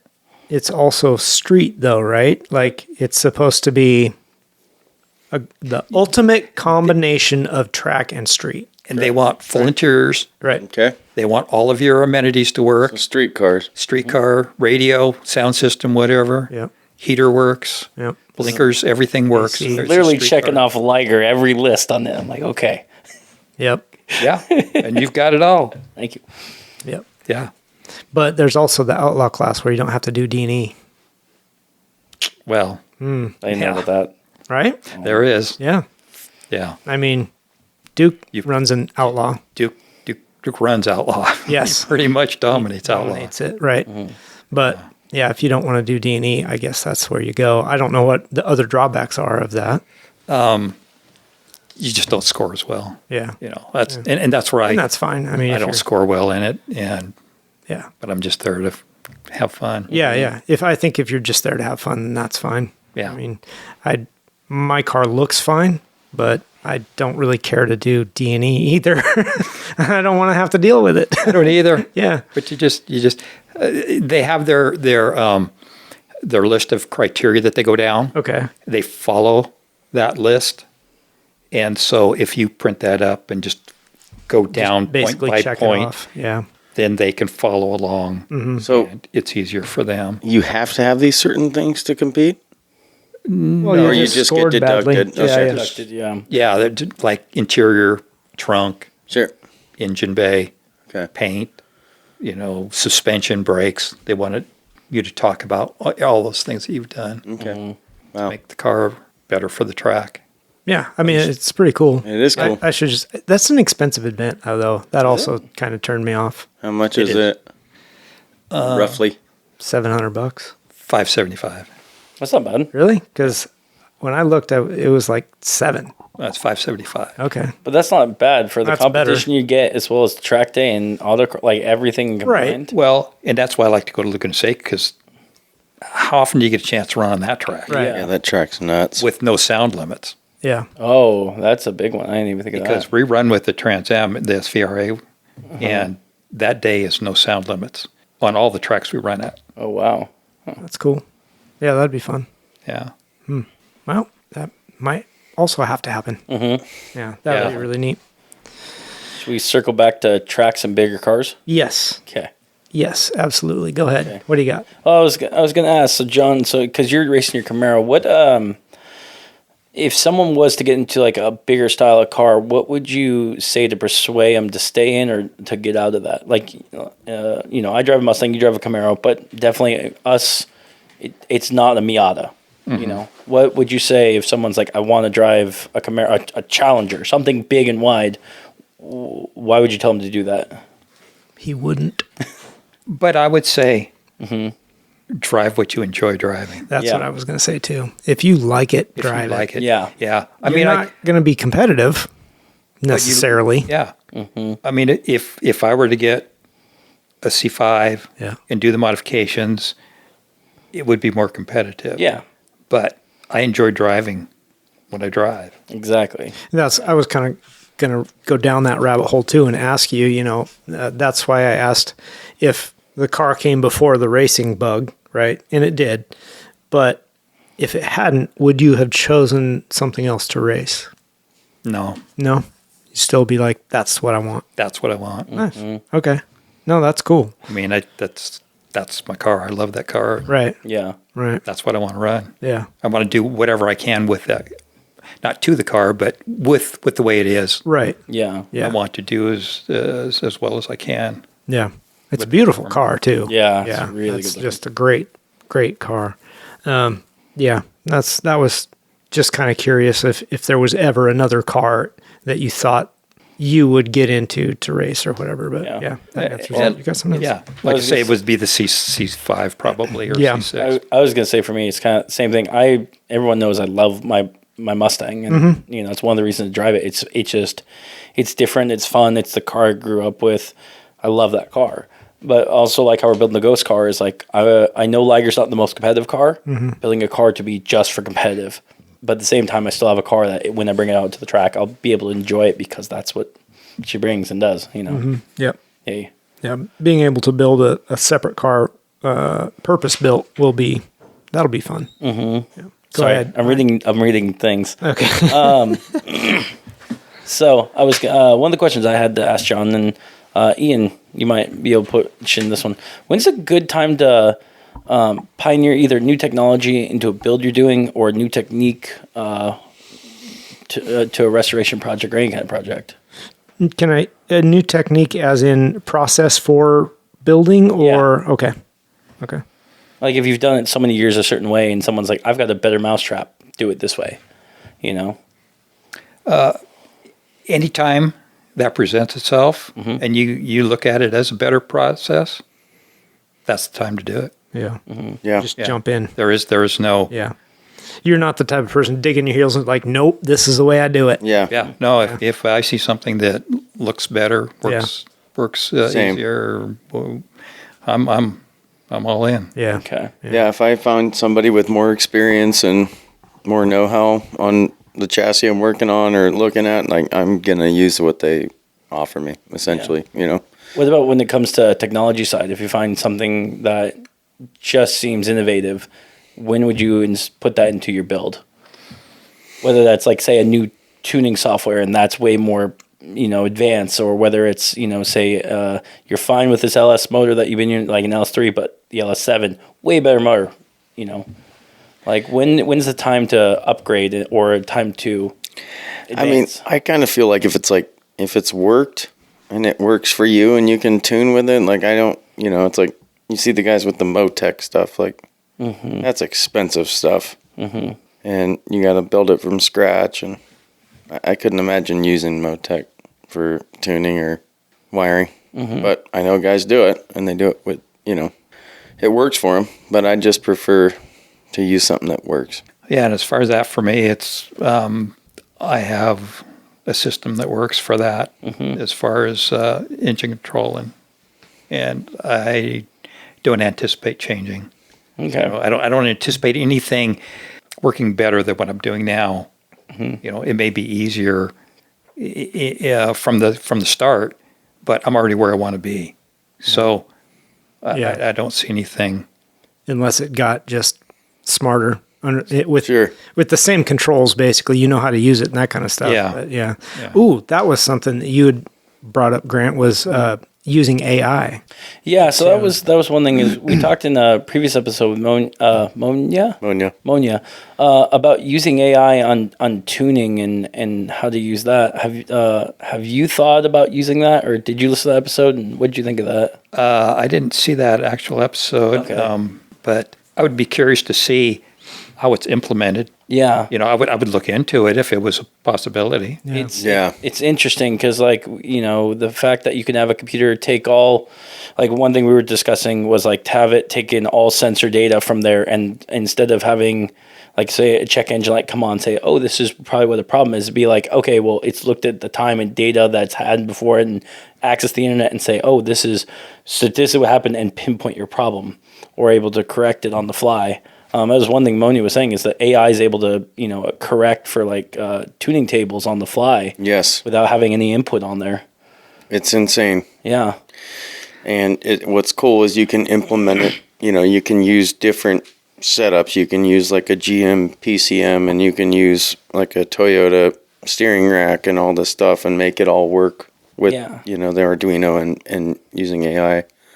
Yeah, like you could have AI take because he was using an Arduino to do a sniffer for a Toyota rack and pinion that's electric, to find the code off that, and then would have another Arduino tell the GM ECU, this is actually GM, and this is the code for it.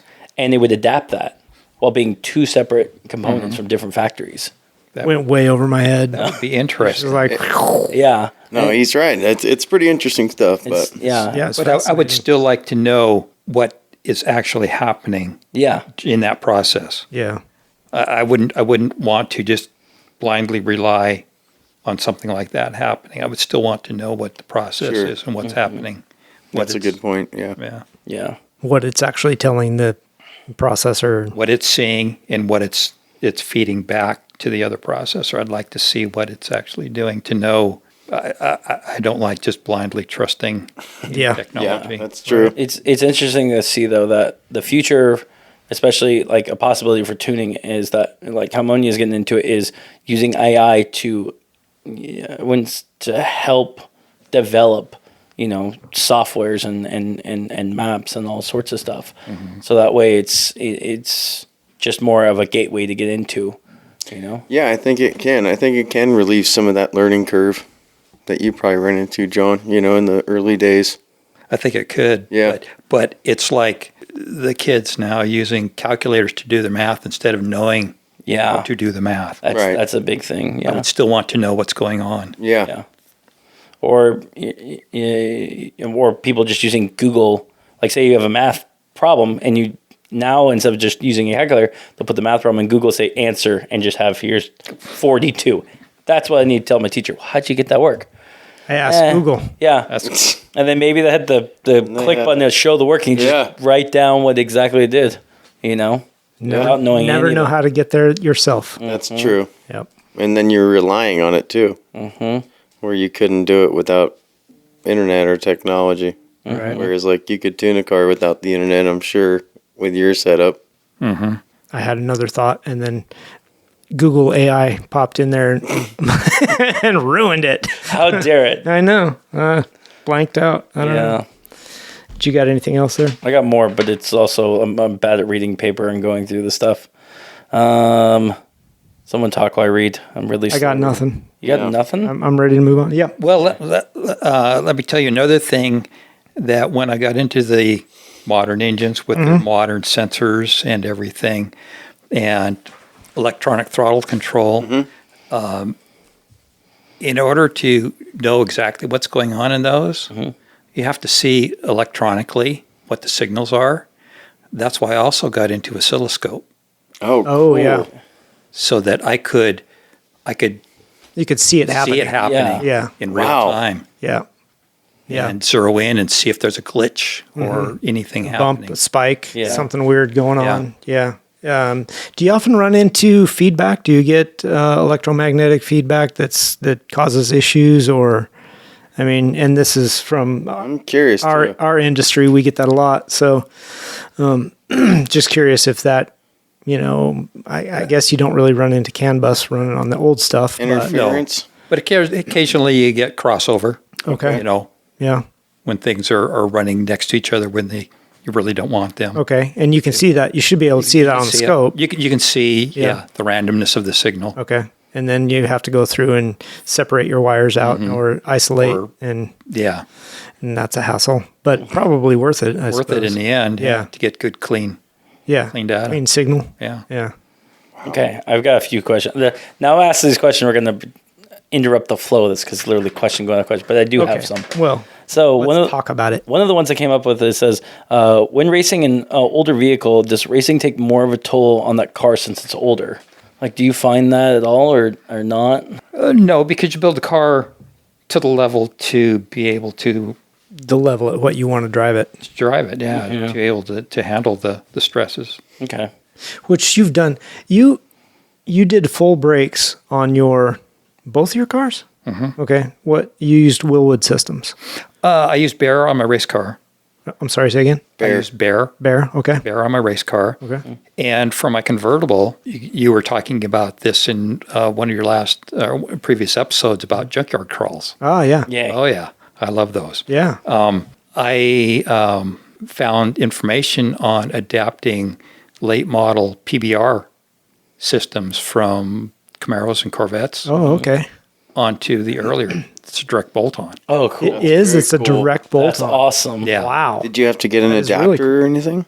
No, it's a direct bolt-on. direct bolt-on. Oh, well, for the fronts, I had to make it a little adapter. Okay, There's sure. companies that make them now. Yeah, exactly. I'm just saying you had to probably Okay. just buy one little For the bracket. front, yeah. Yeah, But for the rear, it's a direct bolt-on. that's great. Wow.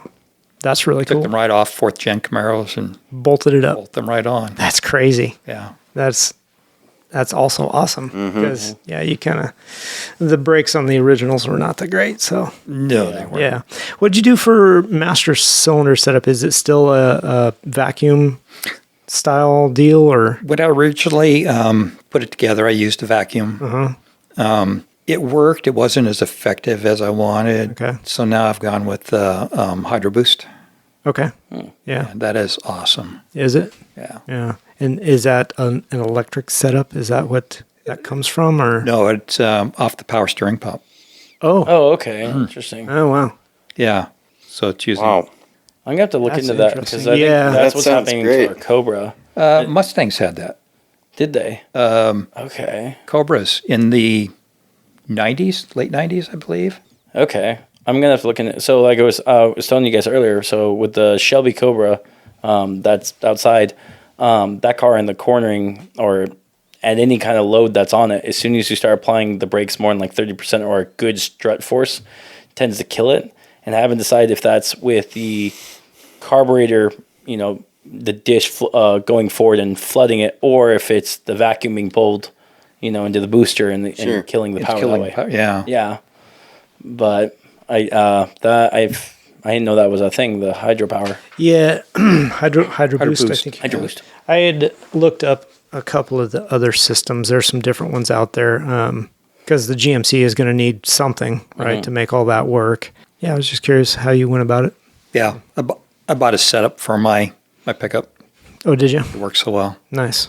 And is it a aftermarket pump with bungs on it, or No, it's just a GM pump. okay, Yeah. with a different reservoir, or how does it? No, it's the same. Okay, It just right off the pump, it plumps into the Hydro Boost, and then if it's not being used in the Hydro Boost, it bypasses into the power steering, and then Oh, the returns. so do you lose power steering when you step on the brakes? No. No. Okay. Yeah. No. Because it's kind of cycling through. Okay. Okay. It goes through from one to the other Yeah. in series. Okay. So yeah. does the PSI change at all when you adapt that system? No. Okay, wow, that's cool. I didn't know that was a thing either. Yeah. Yeah. I'll have to look into That's that. yeah. That'll be a game changer. I'm gonna need something like that. So another one of the questions I had is, especially since you've done so many builds for other people, how do you know when you're helping a buddy out versus when you're being taken advantage of? Like, have you ever ran into that situation, or have any of you guys run into that situation? No, not really. I mean, I offer help a lot. Yeah. And honestly, a lot of people don't take me up on it. So, if I've offered to help, bring it. Whatever you got. Yeah. So I don't really feel like if I'm offering, they're taking advantage of it. Yeah. Yeah. Yeah, and I don't get into that situation as much anymore. But when I was doing it, I just offer to help, and if I'm offering, then there's no advantage being taken. Yeah, that makes sense. Okay, let's move on to a more positive note, because you told me the story on this one, and I know you guys haven't heard this one, but I know all your cars have names on them. Oh, they do. And I wanted to hear or to tell our listeners about the names and why they're named. This goes back to breakdowns. Okay. My convertible. Yeah. It's named Kitty. And the reason it's named Kitty, because they all have their own personality, Okay. is we'll be cruising along on a trip, just nice. Everything's good, seeing the sights, everything's happy. And then you get a breakdown. And to me, that's like the car's just purring along happily. Yep. And then it turns around and starts scratching your eyes out. Yep, I can see that.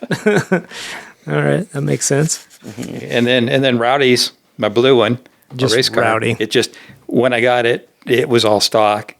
And I had a 383 I'd built for drag racing back 25 years ago. Yeah. And it was pretty stout built. And I wanted a stronger motor to put in until I put the LS in for a year.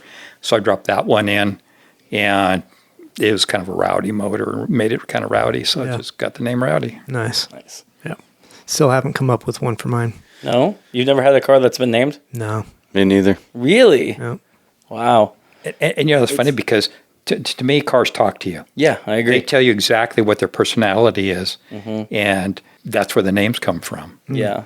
Yeah, I mean, I don't know. I feel like a connection with cars, but like not like that. Right. Yeah. I think it comes to, like, for example, other than Liger, none of my cars have been named. It's either the Excursion, the Explorer, or whatever. Right. Yeah. Liger has a significant meaning. Have we ever told about the story on that on the show about Ligers? I don't think so. Is this a good time to tell about that? Sure. Okay, sweet. So, so everyone knows Liger's an 07 GT Mustang. And how she came to the name of that one was, growing up, I grew up with cars with a lot of horsepower and a lot of, sporty and fast cars. Right. So, coming home one day, I was surprised in the driveway, there was a bright red Mustang sitting there. That was my old man's graduation gift to me, was Liger. I was very grateful and very surprised at the time. I was like, oh, wow. That being said, driving her right off the bat, that was the most wild car I've ever been in. No matter what, the throttle would be too twitchy and the wheels would bust loose. It would go sideways.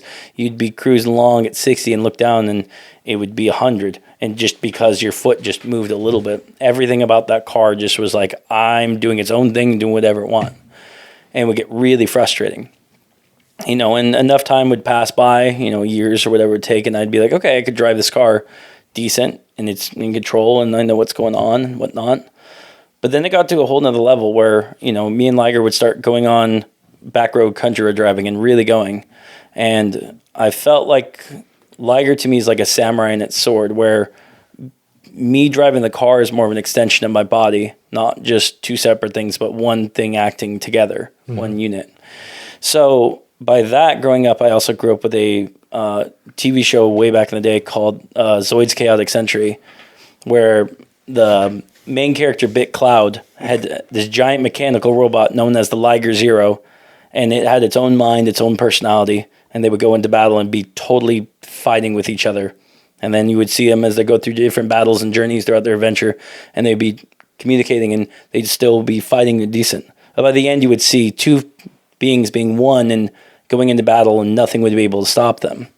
And so with Liger, my Liger, I felt like I went through the same journey as Bit Cloud, and that's why Liger's named the Liger Zero, because that whole journey was a process that I went with her. Okay. Yeah. Interesting. Yeah. Yeah. A little glimpse into how Grant's mind works. Yeah. Yeah. It's fun. It's a fun journey. Yeah. Was that an anime by chance? Yes. Yes. Okay, shocker. Yeah, I know. Yeah. He left that part out. He had to guess. Mm-hmm. Shocker. Mm-hmm. Yep. So I wanted to ask you, John, and I think I know where you stand on this, but resto-mod versus restoration. Which way do you lean? Oh, I lean resto-mod. Yeah. I build my cars to drive them. Build it the way you want it. And I'm with that? you. And I'm with you. if I had to leave a car stock, I wouldn't have it. I agree. Yeah. Yeah. Do you think there's a place in that time for a stock car, whether using a piece restoration? Yeah. Oh, sure. Or, like, If it's one of those very unique cars, yeah. and I have room in my garage for it, then there is. Yeah. But since I'd I like to still wanna drive my mod it. cars, yeah. I'd still want to mod it. I'm sorry. You guys can hate me for it, but man, No, I just can't. Yeah, there's- like, To each his own. I mean, there's a Yeah. lot of people like that. So I think that's okay. I suppose if you go off the deep end with your modifications and it doesn't even look like the original car anymore, then maybe that's something. But yeah, you're right. There's a fine line depending on what you're doing with the car. right. But I think there's, especially when we're talking about, 50-year-old cars or Need more. it. Well, yeah. Let's bring them up to some standards of today. We've got better suspension, better braking, better a lot of things. It can still have the essence of the original car, but be better. So why not? Question. Okay. This is totally random, but on topic, but random. Surprise. Okay. Yeah. 1930s, okay? Model A's were out for, 30 years plus by then, and people came up with hot rodding. Mm-hmm. Is that resto-modding back then? Yeah. Definitely. Yeah. Well, I don't know if it's resto-modding. Because- Well, I guess if it was a 30-year-old car Yeah. originally, sure. If you were to take a Model A and restore it back to, 1909 or whatever it is, but the fact is, and a lot of people, would modify and put a flat V8 in them, flat head, Yeah. and just go down. Yeah. It was resto-modding in the 30s. Yeah, Sure. Yeah. I know. I think yes. Yes, That's okay. the answer. I agree. So hot rodding is I the agree. original term for resto mod. So that's what it was. Yeah, kind There we of. go. I think so. So what's that mean? Absolutely. What's that mean now? Like when we get to 30-year-old Teslas and you resto mod? No, those are throwaway cars, Grant. We Yeah. know this. Yeah. There's no rebuilding one. You just throw an LS in it, call it good. People are doing that. Yeah. Yeah, I know, but it's like, with the batteries and I don't know. I just don't see anybody really meticulously going through with those cars with like, I'm going to make it original. Like, What's nuts? I just don't see it. It's actually nuts. I have an though. original people who like original those, Cybertruck. They use it as an appliance. You know what? I could actually see people restoring an original Prius, like the early gen. Like that's still on the same era, and same probably with the first gen Teslas. Why? Because of their importance. Why? I don't know about that. Why? Because like we were saying for a museum piece or unique one. I could see a museum Yeah. having something like that as a historical Serial number 1 Prius. something. The Pre-I. This, Yeah. This is The pre-Pre-I. Yeah. I'm with Rob. Why? Yeah, why? I mean, historical relevance, I get that. Yeah. Okay, a single museum has one. That's enough. No more. You don't need any more of those. Yeah. I don't know. Yeah, probably same with the PT Cruiser. Oh, yes. Yeah, and somebody's got one with like 4 miles on It's it. pristine, man. It's the best version ever. Oh my gosh. I know, so bad. Grant had also, when we were talking earlier this week, brought up something about I'm always talking. always. He calls me 3 times a day. Jeremy's phone. That's like a dozen. Yeah, but he's out of service. That's why you're calling me more, is you can't get in touch with him. He's in Alaska with no cell service. That's what it Ian, is. just wait. He has your Call me number. He's too. not calling you? Not yet. Damn. All right. So our conversation was about tuning and that kind of stuff. But in your guys' opinion, John, you too, what manufacturers are leaving stuff on the table still with new cars that are Yeah, coming I out? forgot. But, We were talking about that. Yeah, we were talking about, because now you can take your car back and for $850, they'll retune it and give you an extra Yeah. 50 or whatever horsepower. I'm going to interrupt you. Yeah, go ahead. Because the last episode we talked about, I don't know if you guys heard this one yet, but the last episode me and Rob we're talking about trucks. Yeah. And the two we were talking about were the Ranger and the Bronco. We say they're decent, but we wish they had more power. Right. Because I think it was like 300 or 400 horses. Yeah. And within Maximum. that week, Yeah. Ford announced that they have a new program. You bring either a Bronco or Ranger to a dealership. they, for $850, will now add an extra 50 horses and 100 pounds of torque to them. And the Ranger, I think, is 75 horses, and it will still be covered under warranty. Yeah. They'll retune it. Yeah. That's pretty cool. What do you think of that? The sideways look is like, really? Yeah, what are they doing to not do that? Well, they've detuned them in the first place to make them quote unquote last longer. Mileage. Sure. Yeah. So? Fuel economy. EPA. Yeah. Gonna EPA change. is driving that. Oh yeah, they are. Initially, Oh, yeah, sure. So initially That's they really sell it off the TM lot. Act. at this efficiency rate. Exactly. The retune doesn't count. Yes. That's really smart. Kind of. That's No, I mean, that's the thing about it. You shouldn't can have also a to deal money. with it. It's also a money grab. It's a money grab, but if you don't have the emission credits as Yep. say a Ford or a Chevy or whatever that they can do as a corporate to spend, Yep. if you detune a car and have that and say now your We sold it off your the lot at dealerships this. are now doing that. They Yeah. still could, now you can have, say 600 horsepower, 4-cylinder turbo. When they sold it off the lot, it was only 400 horsepower. Yeah, or something like that. Bring yeah. it back a year later, and for $1,000, we'll retune it. Now you've got all the ponies available. But we were asking, what do you guys think of any factory or any companies right now that are possibly doing that? Like, my thought is, like, we know the Toyota Supra is detuned because of the BMW. Like, is there any other cars out there you see that have horses and torque still on the table? Probably every truck they sell. yeah. Yeah, every diesel truck, every half ton, probably, I would bet, especially in the diesel market. They detune that stuff, I mean, just for longevity. Yeah. Because those things will put out so much power, they'll twist their transmission in half. Fact.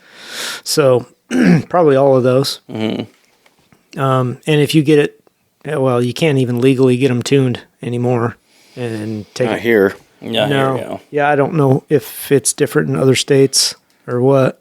It is. Is it? Yeah, you can tune anything up in Washington. Got to cross the river then. Mm-hmm. Yeah. Yeah, but if you take it to a dealership down here, they won't work on it.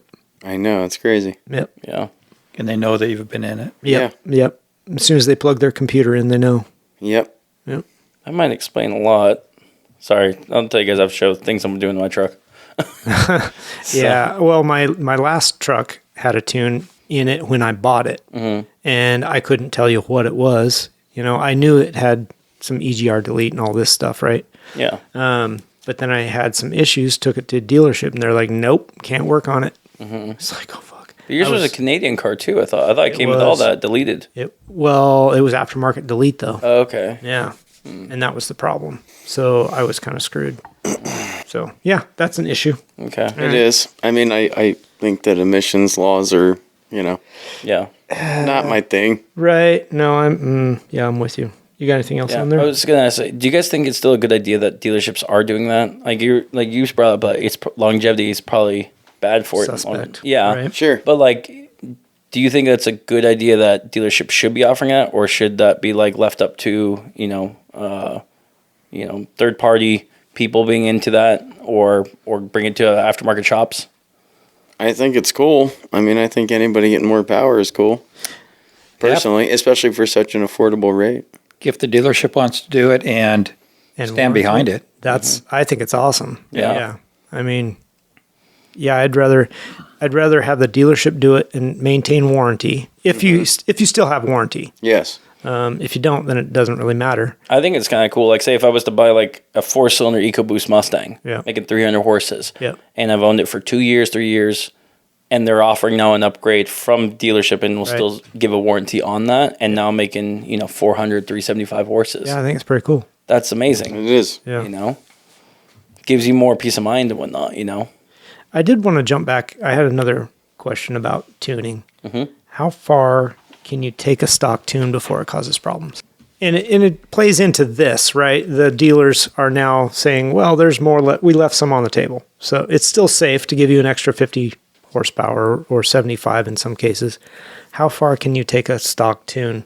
Well, in the vintages that I work in, say from 2000 through, say, 2015 or 16, somewhere in there, The LS3 LS. stuff. early LT, Okay.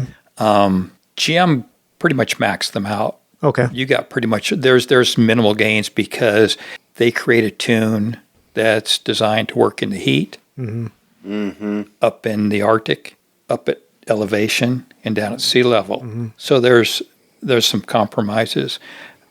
If you're going to tune in the environment you're going to be in, there's some minimal gains. Not enough that you would notice it, Gotcha. but there's... They pretty much used everything. Used they had. everything. Yeah. Because an efficient tune makes horsepower, Yeah. makes power, and they're after every bit of efficiency they can get out of them. Right. Sure. Yeah. Yeah. That's interesting. All right. Yeah, it's not so you start adding aftermarket parts that a tune comes into play. Yeah. Yeah. Do you have anything else there, bud? No, let's see. Because we've covered a lot of these, so that's what I was just looking through. I don't think we have any more. So we talked about preserving the past, pioneering. Yeah, I think we talked about all the ones that are on my list right now. Cool. Yeah. So, John, no more projects in the works for you, huh? Yeah, he's got his truck. I think we Just could my probably. truck. His Well, truck. that's right. You said the truck. Yeah. I'm sorry. I blanked that out already. How dare you? Yeah. So you want to put the motor in it, run it for a while. When's that going to happen? 5 years ago, Oh, it's in progress. it's in progress. It's been on hold for Yeah. various reasons. I got other things. I'm going to LS Fest. I don't have time for I don't have that. time for this. Yeah. I've got too many cars in the garage. I don't have room to put it in. Do you? Yeah. Oh yeah. Oh, shoot. That's solved now. My daughter took her car back. Ah. There you So go. now I have a space, but Yep. I have to get through race season because Boo, I hear that. I have Yeah. to keep taking care of those cars. You got to rotate. Yeah. That's So- my dilemma right now too. And you saw my shop. It's kind of packed. It's packed. That's Yep. like mine. Yeah, So I got to rotate. I'll probably store one in the trailer for a while and give me a little more room Yeah. that I happens. would. over the winter. Yeah, over That's- the off yeah. season. Yep. Yeah. That's the way I do with Liger when she's not being worked on. Just Yep. put it in there and it opens a lot more room in there because, For sure. yeah, Yeah. That would be an advantage of an enclosed trailer. it's true. There you It's very go. true. Yeah. A little extra shop space. Shop space. Yeah. Yeah, that's important stuff. Let's do some project updates. You got any updates on your car there, Ian? No, not really since last time we talked. Just working out a few bugs with the tune, but planning on at least hitting the track once or twice more before the season ends for sure. Yeah, we're getting down there. Shoot, know. we're in September already. It's flown by. It's flown by. But yeah, I'm just working on a couple bugs with my tune and it's ripping. I mean, it feels great. Yeah. So I'm excited to get it out there. Yeah, that's good. Yeah, it'll be good to get that fixed up, and so you don't have to worry about it anymore. Yep. Yeah. Yeah, that'll be good. How about you? I've lightened up Liger. Lightened it up. Yeah, she's missing an inner fender wall player and the splash shield. When did you do this? Oh, I didn't do this. What? I Is started. that this last weekend? I started this weekend. Okay. On Sunday, I saw that a Miata course was set up. Uh-huh. So I threw the keys to the person who set the course up. And I'm like, Oh. go drive it. Oh. See, because I wanted him to honestly drive my car, Okay. but I also wanted to see if it was really set up like a Miata course. Yep. So we went halfway through the course, and it was really, really good. Then I got to the other section that was all tight and ran into a wall of cones. Yeah. Yeah. So Your fender well out. took all that out, and then I'm like, "Did you set the cones back?" He's like, "Yeah, I moved them back a little bit." And I'm like, "Oh, you should go finish the course." He go, "Okay," just finished the rest and kept hitting cones. I'm like, "It's me out of the course. For sure. Did he adjust after that, or did you just leave it? Leave it." Yeah. So other than that, anything else I've done on projects? You went and drove. You had an extra day off. You were going to work on the Lambo. Did that Yes. So happen? Yeah. instead, Okay. I ended Did not up happen. working on 3 washing machines Oh my goodness. and Not even close to cars. gutters, and they're all projects, but none of them were cars. No. Okay. Yeah. Wow. So Lambo is still. Lambos still need to be worked on. I need to get on that fairly soon. And it's tough because I already know stuff I need to do to Liger and want to do to Liger. Oh yeah. But we're nearing the end of the racing season. Yep. But I don't also want to put it off where the beginning of next season I'm rushing it, if that makes sense. Oh, for sure. But the Lambo is going to be taking priority soon. And that's one of the things with multiple projects is picking and choose your battle, but knowing what your schedule is so that way you have a good timeline of how things can be done. You know? Yep. Yeah. For sure. So We got to get that Lambo out of there. gotta get it out of there. Gotta get the ghost car in there. Yep. And then we gotta get the pacer in So there. you got another look at the ghost car afternoon. So this in is the the first daylight. time I saw the ghost car in the daylight. The tarp doesn't That's- exist anymore. I love that. I love shredded. the remnants of the tarp. Yeah, the last time I Just saw it, disintegrated, and then we had a windstorm the other day, and it blew everywhere. the car is in a lot I just like how rougher it's shape still than on I there. thought. I know, But just like the rope around the edges. Skeletal is still- remains. Yeah, it's Yeah. so bad. But that's the thing is like, even though it's like that, it's gutted. Yeah, And the main thing is we decided that car is going to be dedicated race car. yeah. So Do whatever you want there's with no it. Absolutely. there's no rust or patina that we see on it. Nope. And even though it's been the tarp is disintegrated, it's still I'll structured. get a new one on there before it starts raining again. Actually, I was hoping you'd have it in the shop by now. Yeah, I know. Sorry about that. Yeah, well, But yeah, I think it's not going to be fast right off the bat if we bring it as is. It Oh, no. definitely needs a lot of work, oh, it needs work. Yeah, and it's going to get. we just need to make it run. to That's start the first with. thing. Yeah. So it'll be interesting. And yeah, it needs a seat or two. Can I give any hints on that car? I got one thing I want to say about I the don't dash. care. Go ahead. I don't care. Just so if everyone's wondering, so the dash, I finally get seen the daylight. Yeah, It's very 80s. it is very Oh, 80s. definitely. So 80s. If anyone, the first hint we can give of the ghost car, It's also officially- loose. Is it? Yeah. Sure of it. So it's very 80s. And that There's might a just lot be of the dash pad that's like just barely sitting on. a lot of LCD panels. That's like Yeah. Yeah, it's 80s. So that's all gonna have to go back or taken off. yeah, I would. We're gonna have to gut that, put a whole new dash in there with new gauges and stuff.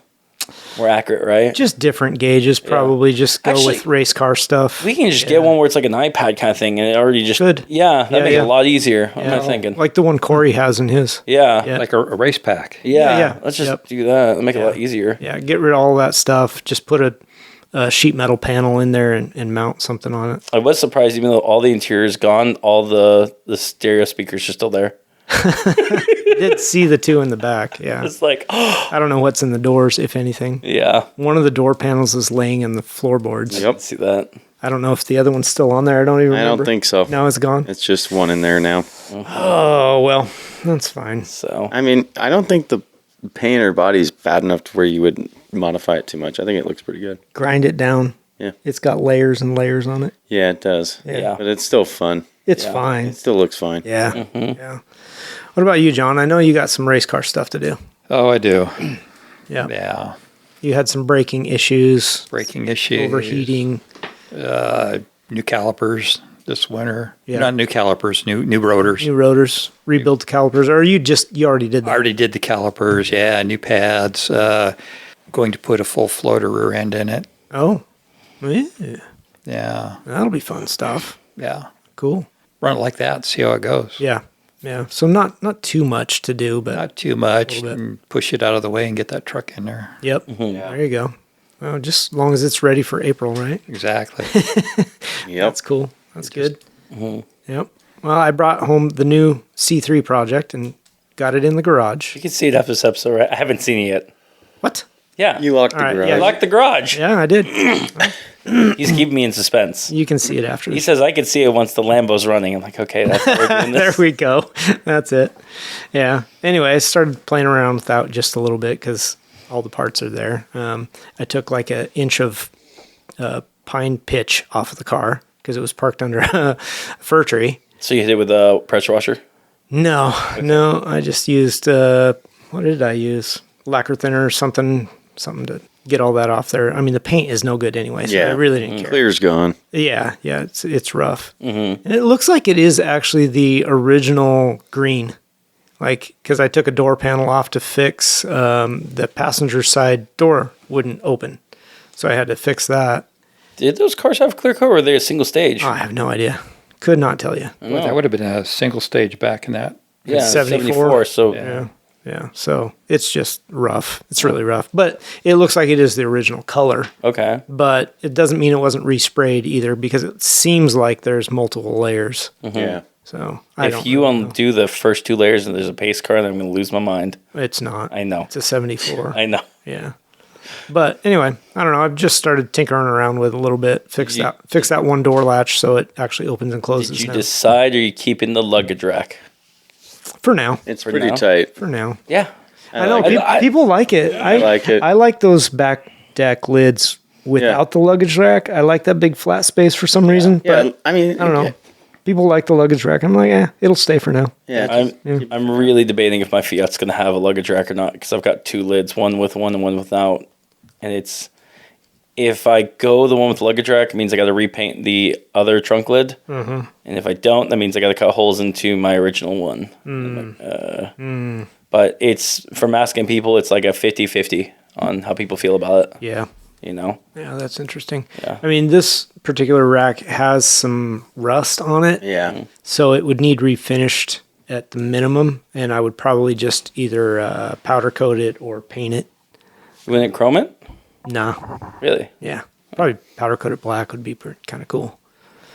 Not original, but I don't care. Yeah. Yeah. You know, I'm not into everything having to be perfectly original. Mm-hmm. So, anyway, it looks like a fun project. I like it more and more. The more times I look at it, I'm like, yeah, it's pretty cool. Mm-hmm. I'm super glad that I bought it. Did you decide, we talked about the front end of the 68s. Are you going to keep the front end you have, or is that something you like, ooh, I'm going to swap that? I don't remember looking at the 68 like off the top of my head. I like the way that it looks now. 68 is like the little bit of the chrome on the front bumper and a little bit wider. Yeah, a little wider opening. Yeah, on the fronts. No, I don't know. I like the way it is. It's a little bit rough. It's got some damage on that bumper, quote unquote bumper that's on there, but it can probably be fixed. It's just fiberglass stuff. Okay. Anyway, still looking for a motor for the GMC. AKA the 8.3 liter. Yeah, the 8.3. I hope. Yeah, I mean, I've found a couple, but I think they're a little bit rough. I'll have to do some digging on that. After listening to that Viper podcast, are you going to twin turbo it? Heck no. Why not? NA, baby. Yeah. That's my Yep. That's my jam. I'm the same way. Yeah. I don't care if I can't make 1,000 horsepower. It's okay. I agree. I can make- I like NA, but can a make Viper over motor twin 7 turbo in a truck. Come on, that'd be sick. It would be sick. You're right, but I don't want to do that. I Yeah. can still make between 700 and 800 wheel, naturally aspirated with a V10 and all the Yeah. torque I can possibly want. Hey, and then some. Because it's going to be a heavy vehicle too, so I think that'll be nice to have that extra torque of Yeah. that motor. It'll carry it really good. So, yeah, still looking for parts on that. Your truck's actually be heavy? I'm thinking that's going to be like a sub 4,000 pound truck. I think it'll be right around 4. Because you're getting rid of the bed, you're opening up, I thought. No. Well, no, it's going to have a bed on Is it going to have a bed? Yeah. Okay, that changes a lot then. Okay. Yeah. And, they're steel body. Right. Yeah. So those things are heavy. Yeah. But, if it's right around But there's no 4,000 or crumple 4,500, zones. do you have any idea of what they weigh? Mine weighs 44 Okay. with Yeah. four-wheel drive components. Okay. So a little By bit the less. time you add that It's motor, got to be less. yeah. Yeah. So, yeah, right around 4,000-ish, a little more. It's not that bad. No, it'll be No. fine. Yeah. Well, I'm going to add some components too because I've got the transaxle, but maybe that's a wash with a T56 transmission too, right? So, They're pretty light. yeah. So, right around there. That's like compared to modern trucks. I I just weighed think- mine today at I don't know what a- 8,500. Yeah, I don't know what a Viper weighs. 3,000. Well, the V10 one from the 2003, Okay. I think is 3,300 pounds. That sounds Okay. about right. I think. Okay. Yeah. Yeah. I mean, that motor's cast iron. I mean, it's huge. Yeah. Is it cast iron? Yeah. I thought the cast Gen 3 iron was block. aluminum. Was it? I don't know. Aluminum I don't heads. believe so. Yeah, aluminum heads. Heads, It's saying the yeah. block. Yeah. I Yeah. think it's an iron block. Yeah. That actually makes So, sense. I don't know. It'll have plenty of poop to push it around a racetrack. Okay. I mean, yeah, you couldn't make 3,000 horsepower with the aluminum block. I doubt it. you could do it with a titanium block. Meltdown. Once. Once. Any car can make any horsepower once. Once. Yeah. I think they said that too. Yeah. If you could run it for 5 seconds, but you can't run it for 8. Yeah. That was the problem. Mm-hmm. Did anybody come up with a project car for sale? Yes, I did. Let me get my list out. That's me grab my phone. Did you come up with any? Not really. Not really. Okay. I just got to go to the ones I sent to Rob. That's fine. I came up with one. You came up with one? Only one? Actually, more than one. but Okay. You had me waiting for one. Waiting for my I computer looked to through a turn. lot of crap. And just Did you? nothing. Yeah, nothing really jumped out at me. Okay, can I bring up the Cayenne first? I got like 5 of them. Do it. Okay. So the only reason, so it's a Porsche. Well, if it loads up, internet's slow. I got Oh my gosh. Okay, then you go first, Rob. All right. So we actually highlighted this car on one of our shows. It's David Giddison's, what is it? Henry. Mm-hmm. The 1951 Henry J. Mm-hmm. He's selling it. It's got a 401. Let me read it so I don't get it wrong. A 401 cubic inch nail head. He had a running video on it that we posted on our Facebook page, and it's just a badass car. Badass drag car. Thing is really cool. He's selling it for $11,000. And he's in, yeah, right? That thing's cool. That door is long. I love it. Yeah. For such a short car, it's got a really long door on it. It's fully caged, ready to race. Mickey Thompson's odometer gauges. I mean, the thing is, it's built. It's a neat car. He's in Grieg, New York. All right. Yeah. Okay. So if you're interested, that is on Project Cars for Sale Cheap. Nice. So the one I found was a 2004 Porsche Cayenne for $7,500 in Bellingham, Washington. What makes this one special is it's equipped with a Eurowise lift with rocker sliders. It's got a tube bumper off the fender, stray shopping, whatever. 32-inch tires, a straight exhaust pipe on it, roof rack, solar panel. It has 250,000 miles. Why? This is a good one. Two things. Is one, Cayennes are actually, especially early ones, are really good off-road vehicles. Just the limited slip on them is absolutely insane. Being a Cayenne, they've already got power onto it. Yeah. But what really caught me on this ad more than anything was the marketing on this one. The first thing you see is he photoshopped a T-Rex right behind it being ran by. The second one is jumping over a whole list of cars. He then photoshopped it on the moon. That's the hilarious. moon. That is really awesome marketing. That is so funny. It totally caught me, and I was like, yes, so I must tell everyone about the T-Rex. Okay. Yeah, go, not my vibe. No, but that's funny. It is funny. It is funny. Good job. So, yeah. That's good marketing. So the next one I found, this one, is this one still for sale? Please be so. Okay. As soon as I tell you this listing, it's probably not going to last very much longer. 1971 Dodge Charger with located in Coos Bay. It's rust-free. In Coos Bay. In Coos Bay, it says rust-free. It has a 383 in it, 4-speed. For those that that's don't know, cool. Coos Bay is a ocean town. Yeah. It comes also with a 440 as well, so a big block, and a bunch of interior parts because the outside looks all together, and heck, even the interior, you can see there's still interior on this thing. Yeah. They're asking $12,000 or best offer With a 440? with a 440, That seems all those pretty parts in it. That seems really good. Yeah, Maybe I'm wrong. I don't know Cudas, but it's not a Cuda, it's a Charger. or Charger. Yeah, Bigger. Yeah, Big longer car. longer car. yeah, That's a big car. yeah. But the 71, I mean, like you don't see these very often, and especially at that kind of price. Yeah. You know. Yeah. So That's cool. anyone looking Pretty good for deal. a Charger, that would be something to go with. It's got a red with it looks like a black vinyl top on it. Where's it located? It's on Coos Bay. Oh, you said that. Yeah. My brain's not functioning. Sorry. It's all good. So I wanted to talk about this one because John's here. 69 Camaro. It says pre-X code. I don't know what X code is. Do you know what that is? 69 guys know what that means, but I'm not up You're on not there? Okay. Says it has power disc brakes, console with gauges, factory tack, complete new front with new RS conversion, solid car, minor rust in both panels, but yet it's a solid car. It looks rough to me.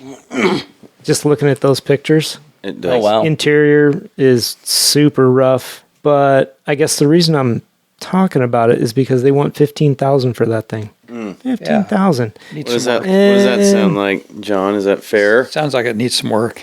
Yeah, I don't think it has a motor, No, it doesn't. right? For 15 grand. Yeah, there you go. No motor, no trans. Yeah, it's a shell. It's a small block shell. There's a fair amount of rust on the frame right there, both sides. Rest free. Rust-free, solid car. Oh, there's look some at that. rust. Oh my gosh. 15 grand, you can buy a rust bucket. Mm-hmm.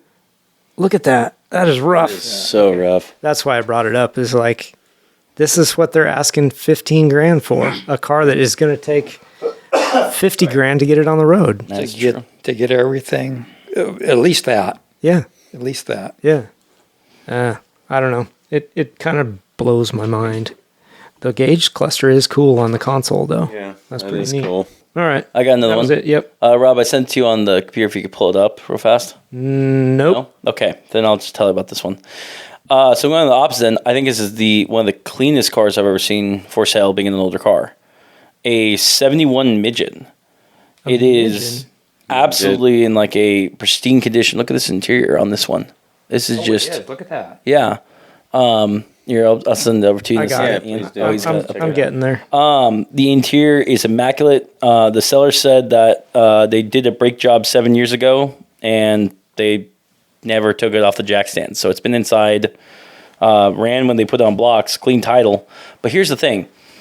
It ran, needs a brake. It has a great interior. They want $3,000 for it. Ran when parked. What Yeah. email did you send that to? I sent it to your Facebook. Because you had Facebook open, so I was like, okay, it's a messenger. My bad. Yeah. But no, like this is like, I mean, I'm even debating on jumping on this just because it is in such good shape. It already has a roll bar into it, and I can't tell if that interior has been swapped to something because it looks so modern.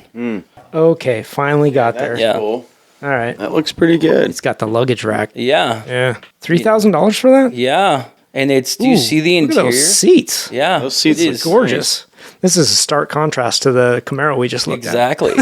I mean, I think if anyone wants to get into, if it runs, like say it runs, I think that would be the perfect project car for someone who wants to get into a classic car without having to do a lot of work, just to kind of see what it'd be like to have a car like that. No doubt. You know? That's Yeah, me too. Yeah. pretty cool. LS swap it? Is that what you said? Ooh, what's this? What is this? That's Justin's 73 Corvette Oh, okay. that he put the wide flares on. He does have the flares. Yeah. Daytona or Yeah. something. Wow. That's an option for yours. Yeah. Honestly, it would look pretty cool. You could get some wide meats on it then. 335s, 315s. Oh, man, that'd be cool. I'd like to just do 315 square. Honestly, I think that would be pretty sweet. Maybe someday. I want to get it on the road, see how it does. It's just for me, that car's just going to be a cruiser. Just like take it out and drive it, street drive it. You know, it's not race car. I've got race car. Yeah, that's true. Yeah, That's good. Yeah, you need one. Yeah, that's kind of how I feel about it. But yes, I know there's Maybe. once it's running, and then Yeah. you're like, yeah, maybe I could use a little more power. I could use this and that and the other. Yeah, It never ends. it never ends. But that's what's fun about it too. It's like It is fun. I do want it to run first before I start doing anything else to it. And then you kind of, at least I figure out what it needs, quote unquote needs, right? Because I can already tell I want different brakes and all that. Yep. But that's just for drivability. And then the wants happen. So I don't know. Go ahead. So I've got two more. I just sent you them. If we could talk about the one, probably the 1925. This one's more of a very controversial car, but I still think it's interesting nonetheless. So it's a 1925 Durant Star. Yes. So if you read the description on this one, it's so people know that what we're looking at is a German World War car.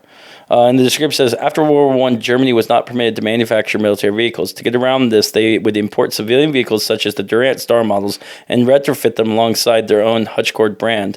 This Durant motor coupster was similarly retrofitted and is titled in Idaho as a Horch. The title is a controversial brand. It's a 100-year-old car. They're looking for $4,000 for it. I think for anyone who's into kind of the war style periods, or wants kind of a classic in terms of like to go aside their Willys or something different, this is just something that you don't see every day, especially a German car from the 20s. Yeah. You know, It's pretty cool. Yeah. It is pretty cool. There is no swastika on it. That's the one thing. It does have a German It has the German cross on German it. cross on that. not a So swastika. that's something on that.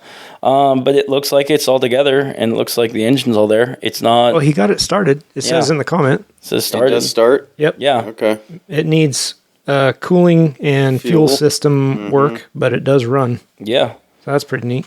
I mean, the car is literally next year will be 100 years old. 100 Yeah. years old. That's You know. nuts. That's So, yeah. If you're into military vehicles, even a museum piece, honestly, yeah. Yeah.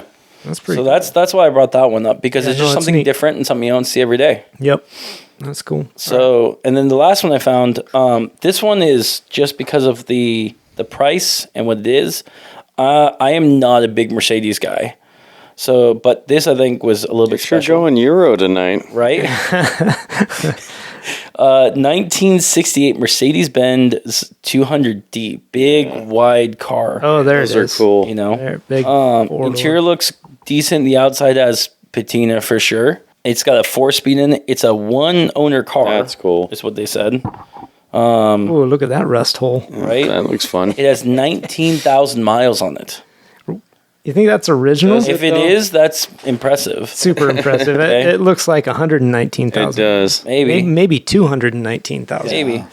But what they're asking for is $500. Yeah, 500 bucks. But if it's a single owner car with and it actually has 19,000 run? miles onto it, that could be a really good project for someone looking to restore. Because these old Mercedes, people do restore them. And Oh, it's yeah, I cool. can It's see that. manual. Yeah, And that is a That is classic pretty cool. Mercedes look. Yeah, it is. Yeah. big wide car. You know, I don't know if I believe the 19,000 mile part, but Not a chance. the interiors all together though. That's a big thing on those Yeah, older it's all there. Mercedes. That's hard to get by. You know.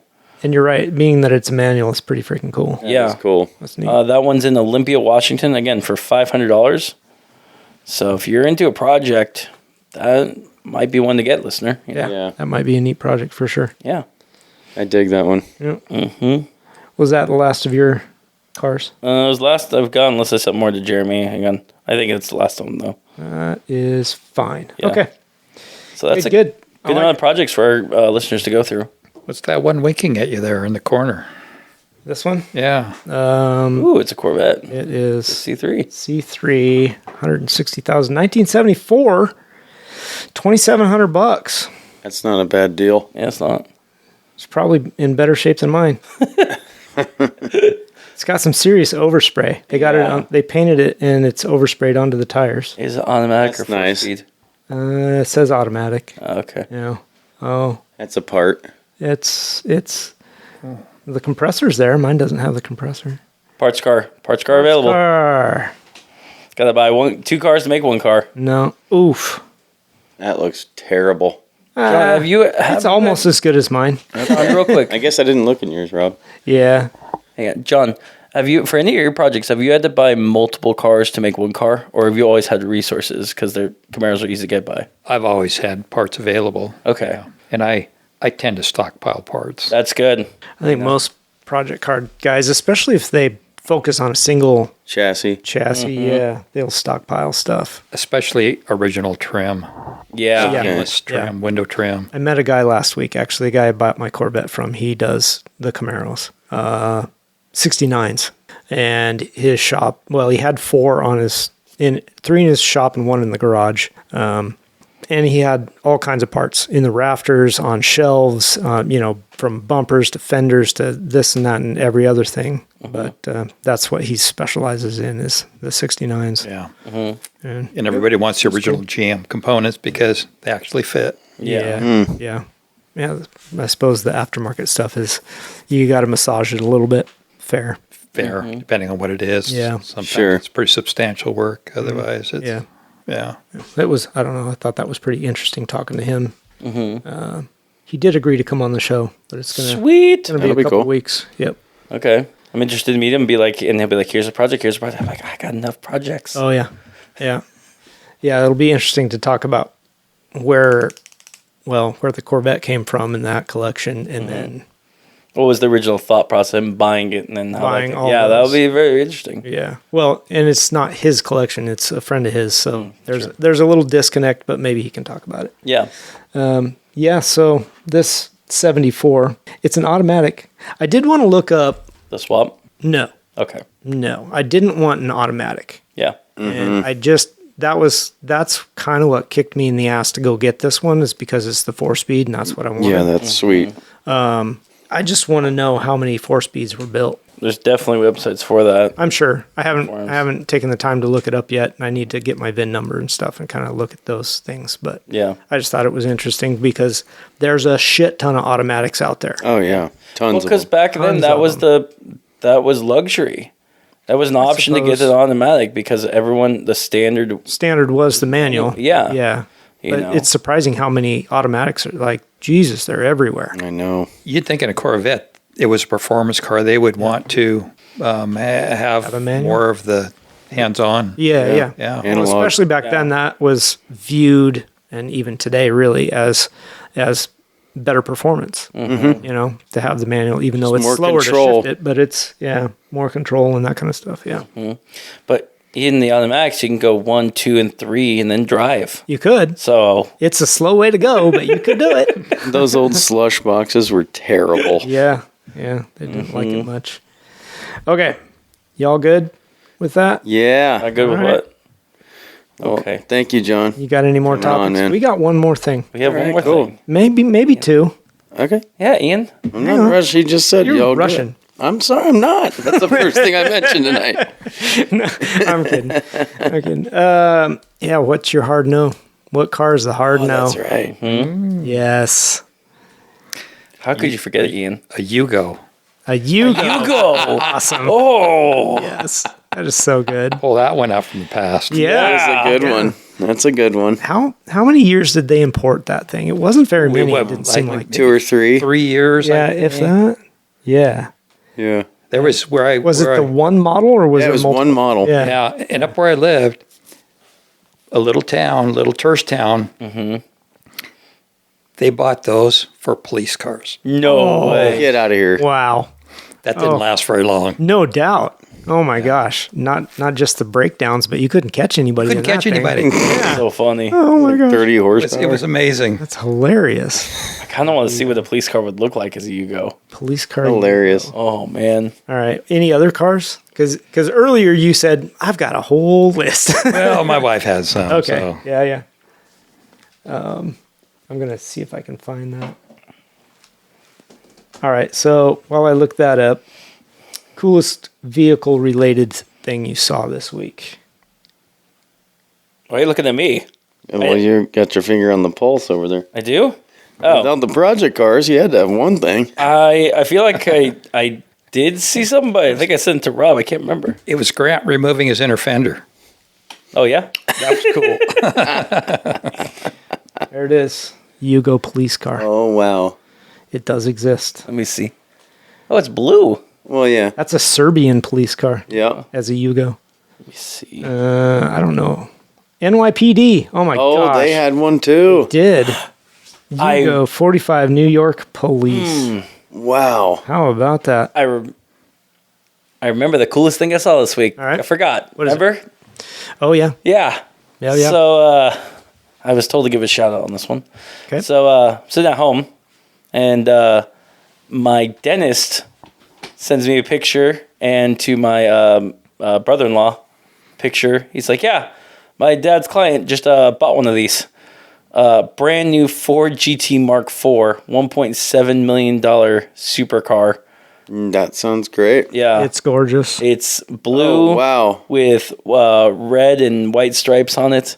800 horsepower. They're making 67 of them for their, I guess, the 67th Le Mans victory, which is weird because they won in 66, right? I don't know. 1966. Yeah, but they're celebrating the 67th Le Mans victory by. Well, is it the 67th victory or the 1967? Because there's different. It said on their website for celebrating 1967 Le Mans victory, they're Okay, making 67 cars. Okay, Which I was like, okay, gotcha. that's interesting. Yeah, it is weird. Yeah. Is that the last time they won Le Mans? No, because they did 66, 67, 68. I thought it was 3 years in a row they won. Okay. And I'll have to watch the movie again. That's my historical reference. no, because the movie, because they attempted in 64, they didn't do it. 65, they didn't do it. And there's a whole video I sent you of John Ficara's video on the 1965 Le Mans race. That one is an amazing story for listeners or anyone in this room who hasn't seen that. John Ficara on VinWiki talking about the 1965 Le Mans victory of the Ford's program with the Shelbys, Cobras, Daytonas, the GT40s versus Ferrari's 250 LMs, the P4 cars, and the 275 and 250 GTOs or 275 GTPs. That the race and the description he gives is unlike any other. But anyways, that GT that they bought, that my Dennis's father's friend, Some disconnected. but something. yeah, Okay. I got a picture of that, and they sent that from their garage, and I was like, that is the coolest thing. Yeah. It's And I'm pretty awesome. gonna have to talk to him because you can't just buy one of those. Right. I new. think there's a list, right? You have to be invited, or not only invited, but you have to be accepted in an apply. application. So Yeah. he must have an impressive collection, or have a history of other GTs and stuff like that. Right. Yeah. Something like that. It's not like you walk into a dealership and Here's a them boatload of check. cash. Ford will be like, Right. "Oh, goodbye." Yeah. No, they don't care. You got anything? Interesting. I got to drive a friend of mine's wife's new car. Okay. It was a 2025 Cadillac CT5V Blackwing Oh, how was Black that? with a 6-speed. Oh wow. How was that? It was monumental. Yeah. It was That's just putting a it lightly. great car. Yeah. Really, really fun car. Dang. It sounded a little rowdier than I thought it would, being that it's a new car. Yeah. Like you could hear it. It does have active exhaust. That was an option. So that was cool. Yeah.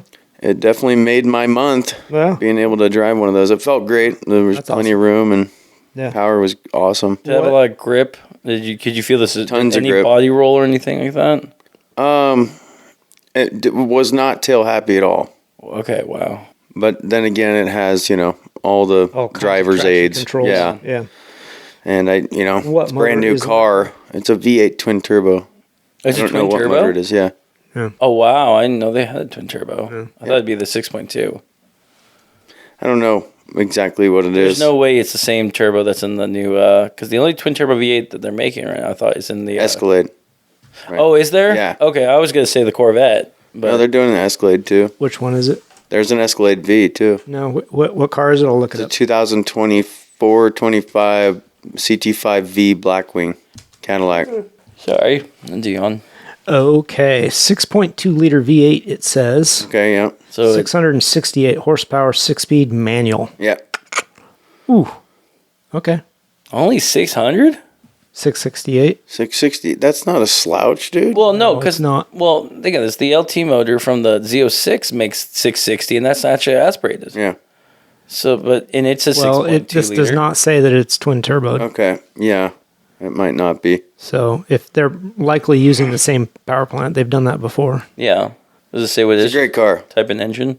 What type? It's a 6.2 It's got to liter be a V8. Gen All right. 5, right? There's no Gen 6. No, it stuff doesn't out. say. I'm not going to go that deep, but that's cool. Great car. John, what do you got? You got anything cool you saw this week?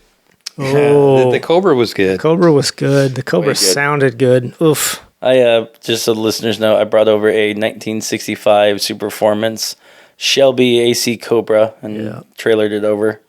Blue with And- white stripes. We get to fire it up, and oh my goodness, does that thing sound amazing. Yay. Yeah, that was awesome. And it great. just fired up and idled just Instant. perfect. Yep. Yeah. Yep. It just settled right in, and it didn't even have to settle in. It was just there. It was just there, yeah. Nice little blip of the throttle. Yeah. Oof. Gosh, that sounded good. Yeah, we've had that in the family since I think 1998. Yeah, so Yeah. about that. It's one of the cars I've been around the most. Yeah. Other than some others. But anyways, yeah. Yeah. So that's the coolest thing you think? Cool. Yeah. I think it is. Well, and that Cobra at the track this week. That was cool seeing that one. Yeah. There was a Factory 5 one. Yeah. Oh, those are cool. yeah? Yeah, it was bright red. Was it the coupe? No, it was a Roadster. Roadster, yeah. And the guy was not only did he take like when he'd park it, he'd have a canopy just to park it. Oh, nice. Stuff. That was sick seeing that on there. There was a good amount of cool cars at the BCA's Autocross event this year. Wow, really?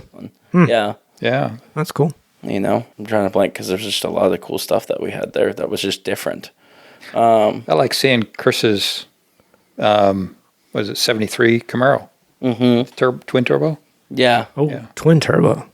Really? Or was it single turbo? Turbo at all? What? It's turboed, yeah. Yeah, that's sweet. Yeah, that's nuts. We saw, and then Carl brought out a 80s Rabbit. Oh, yeah. Yeah, so that was kind of cool, and that was heavily modified. It wasn't running well, but even going around the corners, it was up on three wheels. Three-wheeling it? Yeah. That's fun. That's sweet. To watch. Yeah. Well, this is the one I saw. I usually try to see stuff in person, but I didn't this week. What is it? It's a cross between a Ferrari and a Cobra. It's cool. What? I can't even pronounce it. Cobrari. Ferrari. Looks awesome. I thought it was kind of crazy. See if it says what it was. It's like a 250 GTO. Does that sound right? Does that look right on the front? It's based off look like it. It's based off a 250 like Testarossa kind of body, like original Testarossa. Yeah. And I remember seeing the video about that too.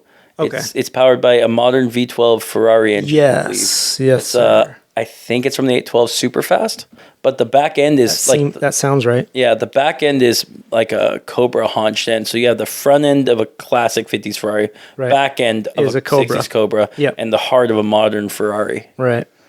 Kind of crazy. Very cool. Pretty cool. It is kind of cool looking. I mean, I actually like it. Yeah. That's pretty neat. This website is actually where you order it. If you want to order one. Does it say how much it is? Because I actually might. No. Come on, you're busting my heart. Yeah. Ian, let's go have someone. Yeah, I don't know, man. I think it might take more than half. I think it will. Yeah. If you can get maybe Where are they made? That's actually a good question to ask. It is a good question. Please hold.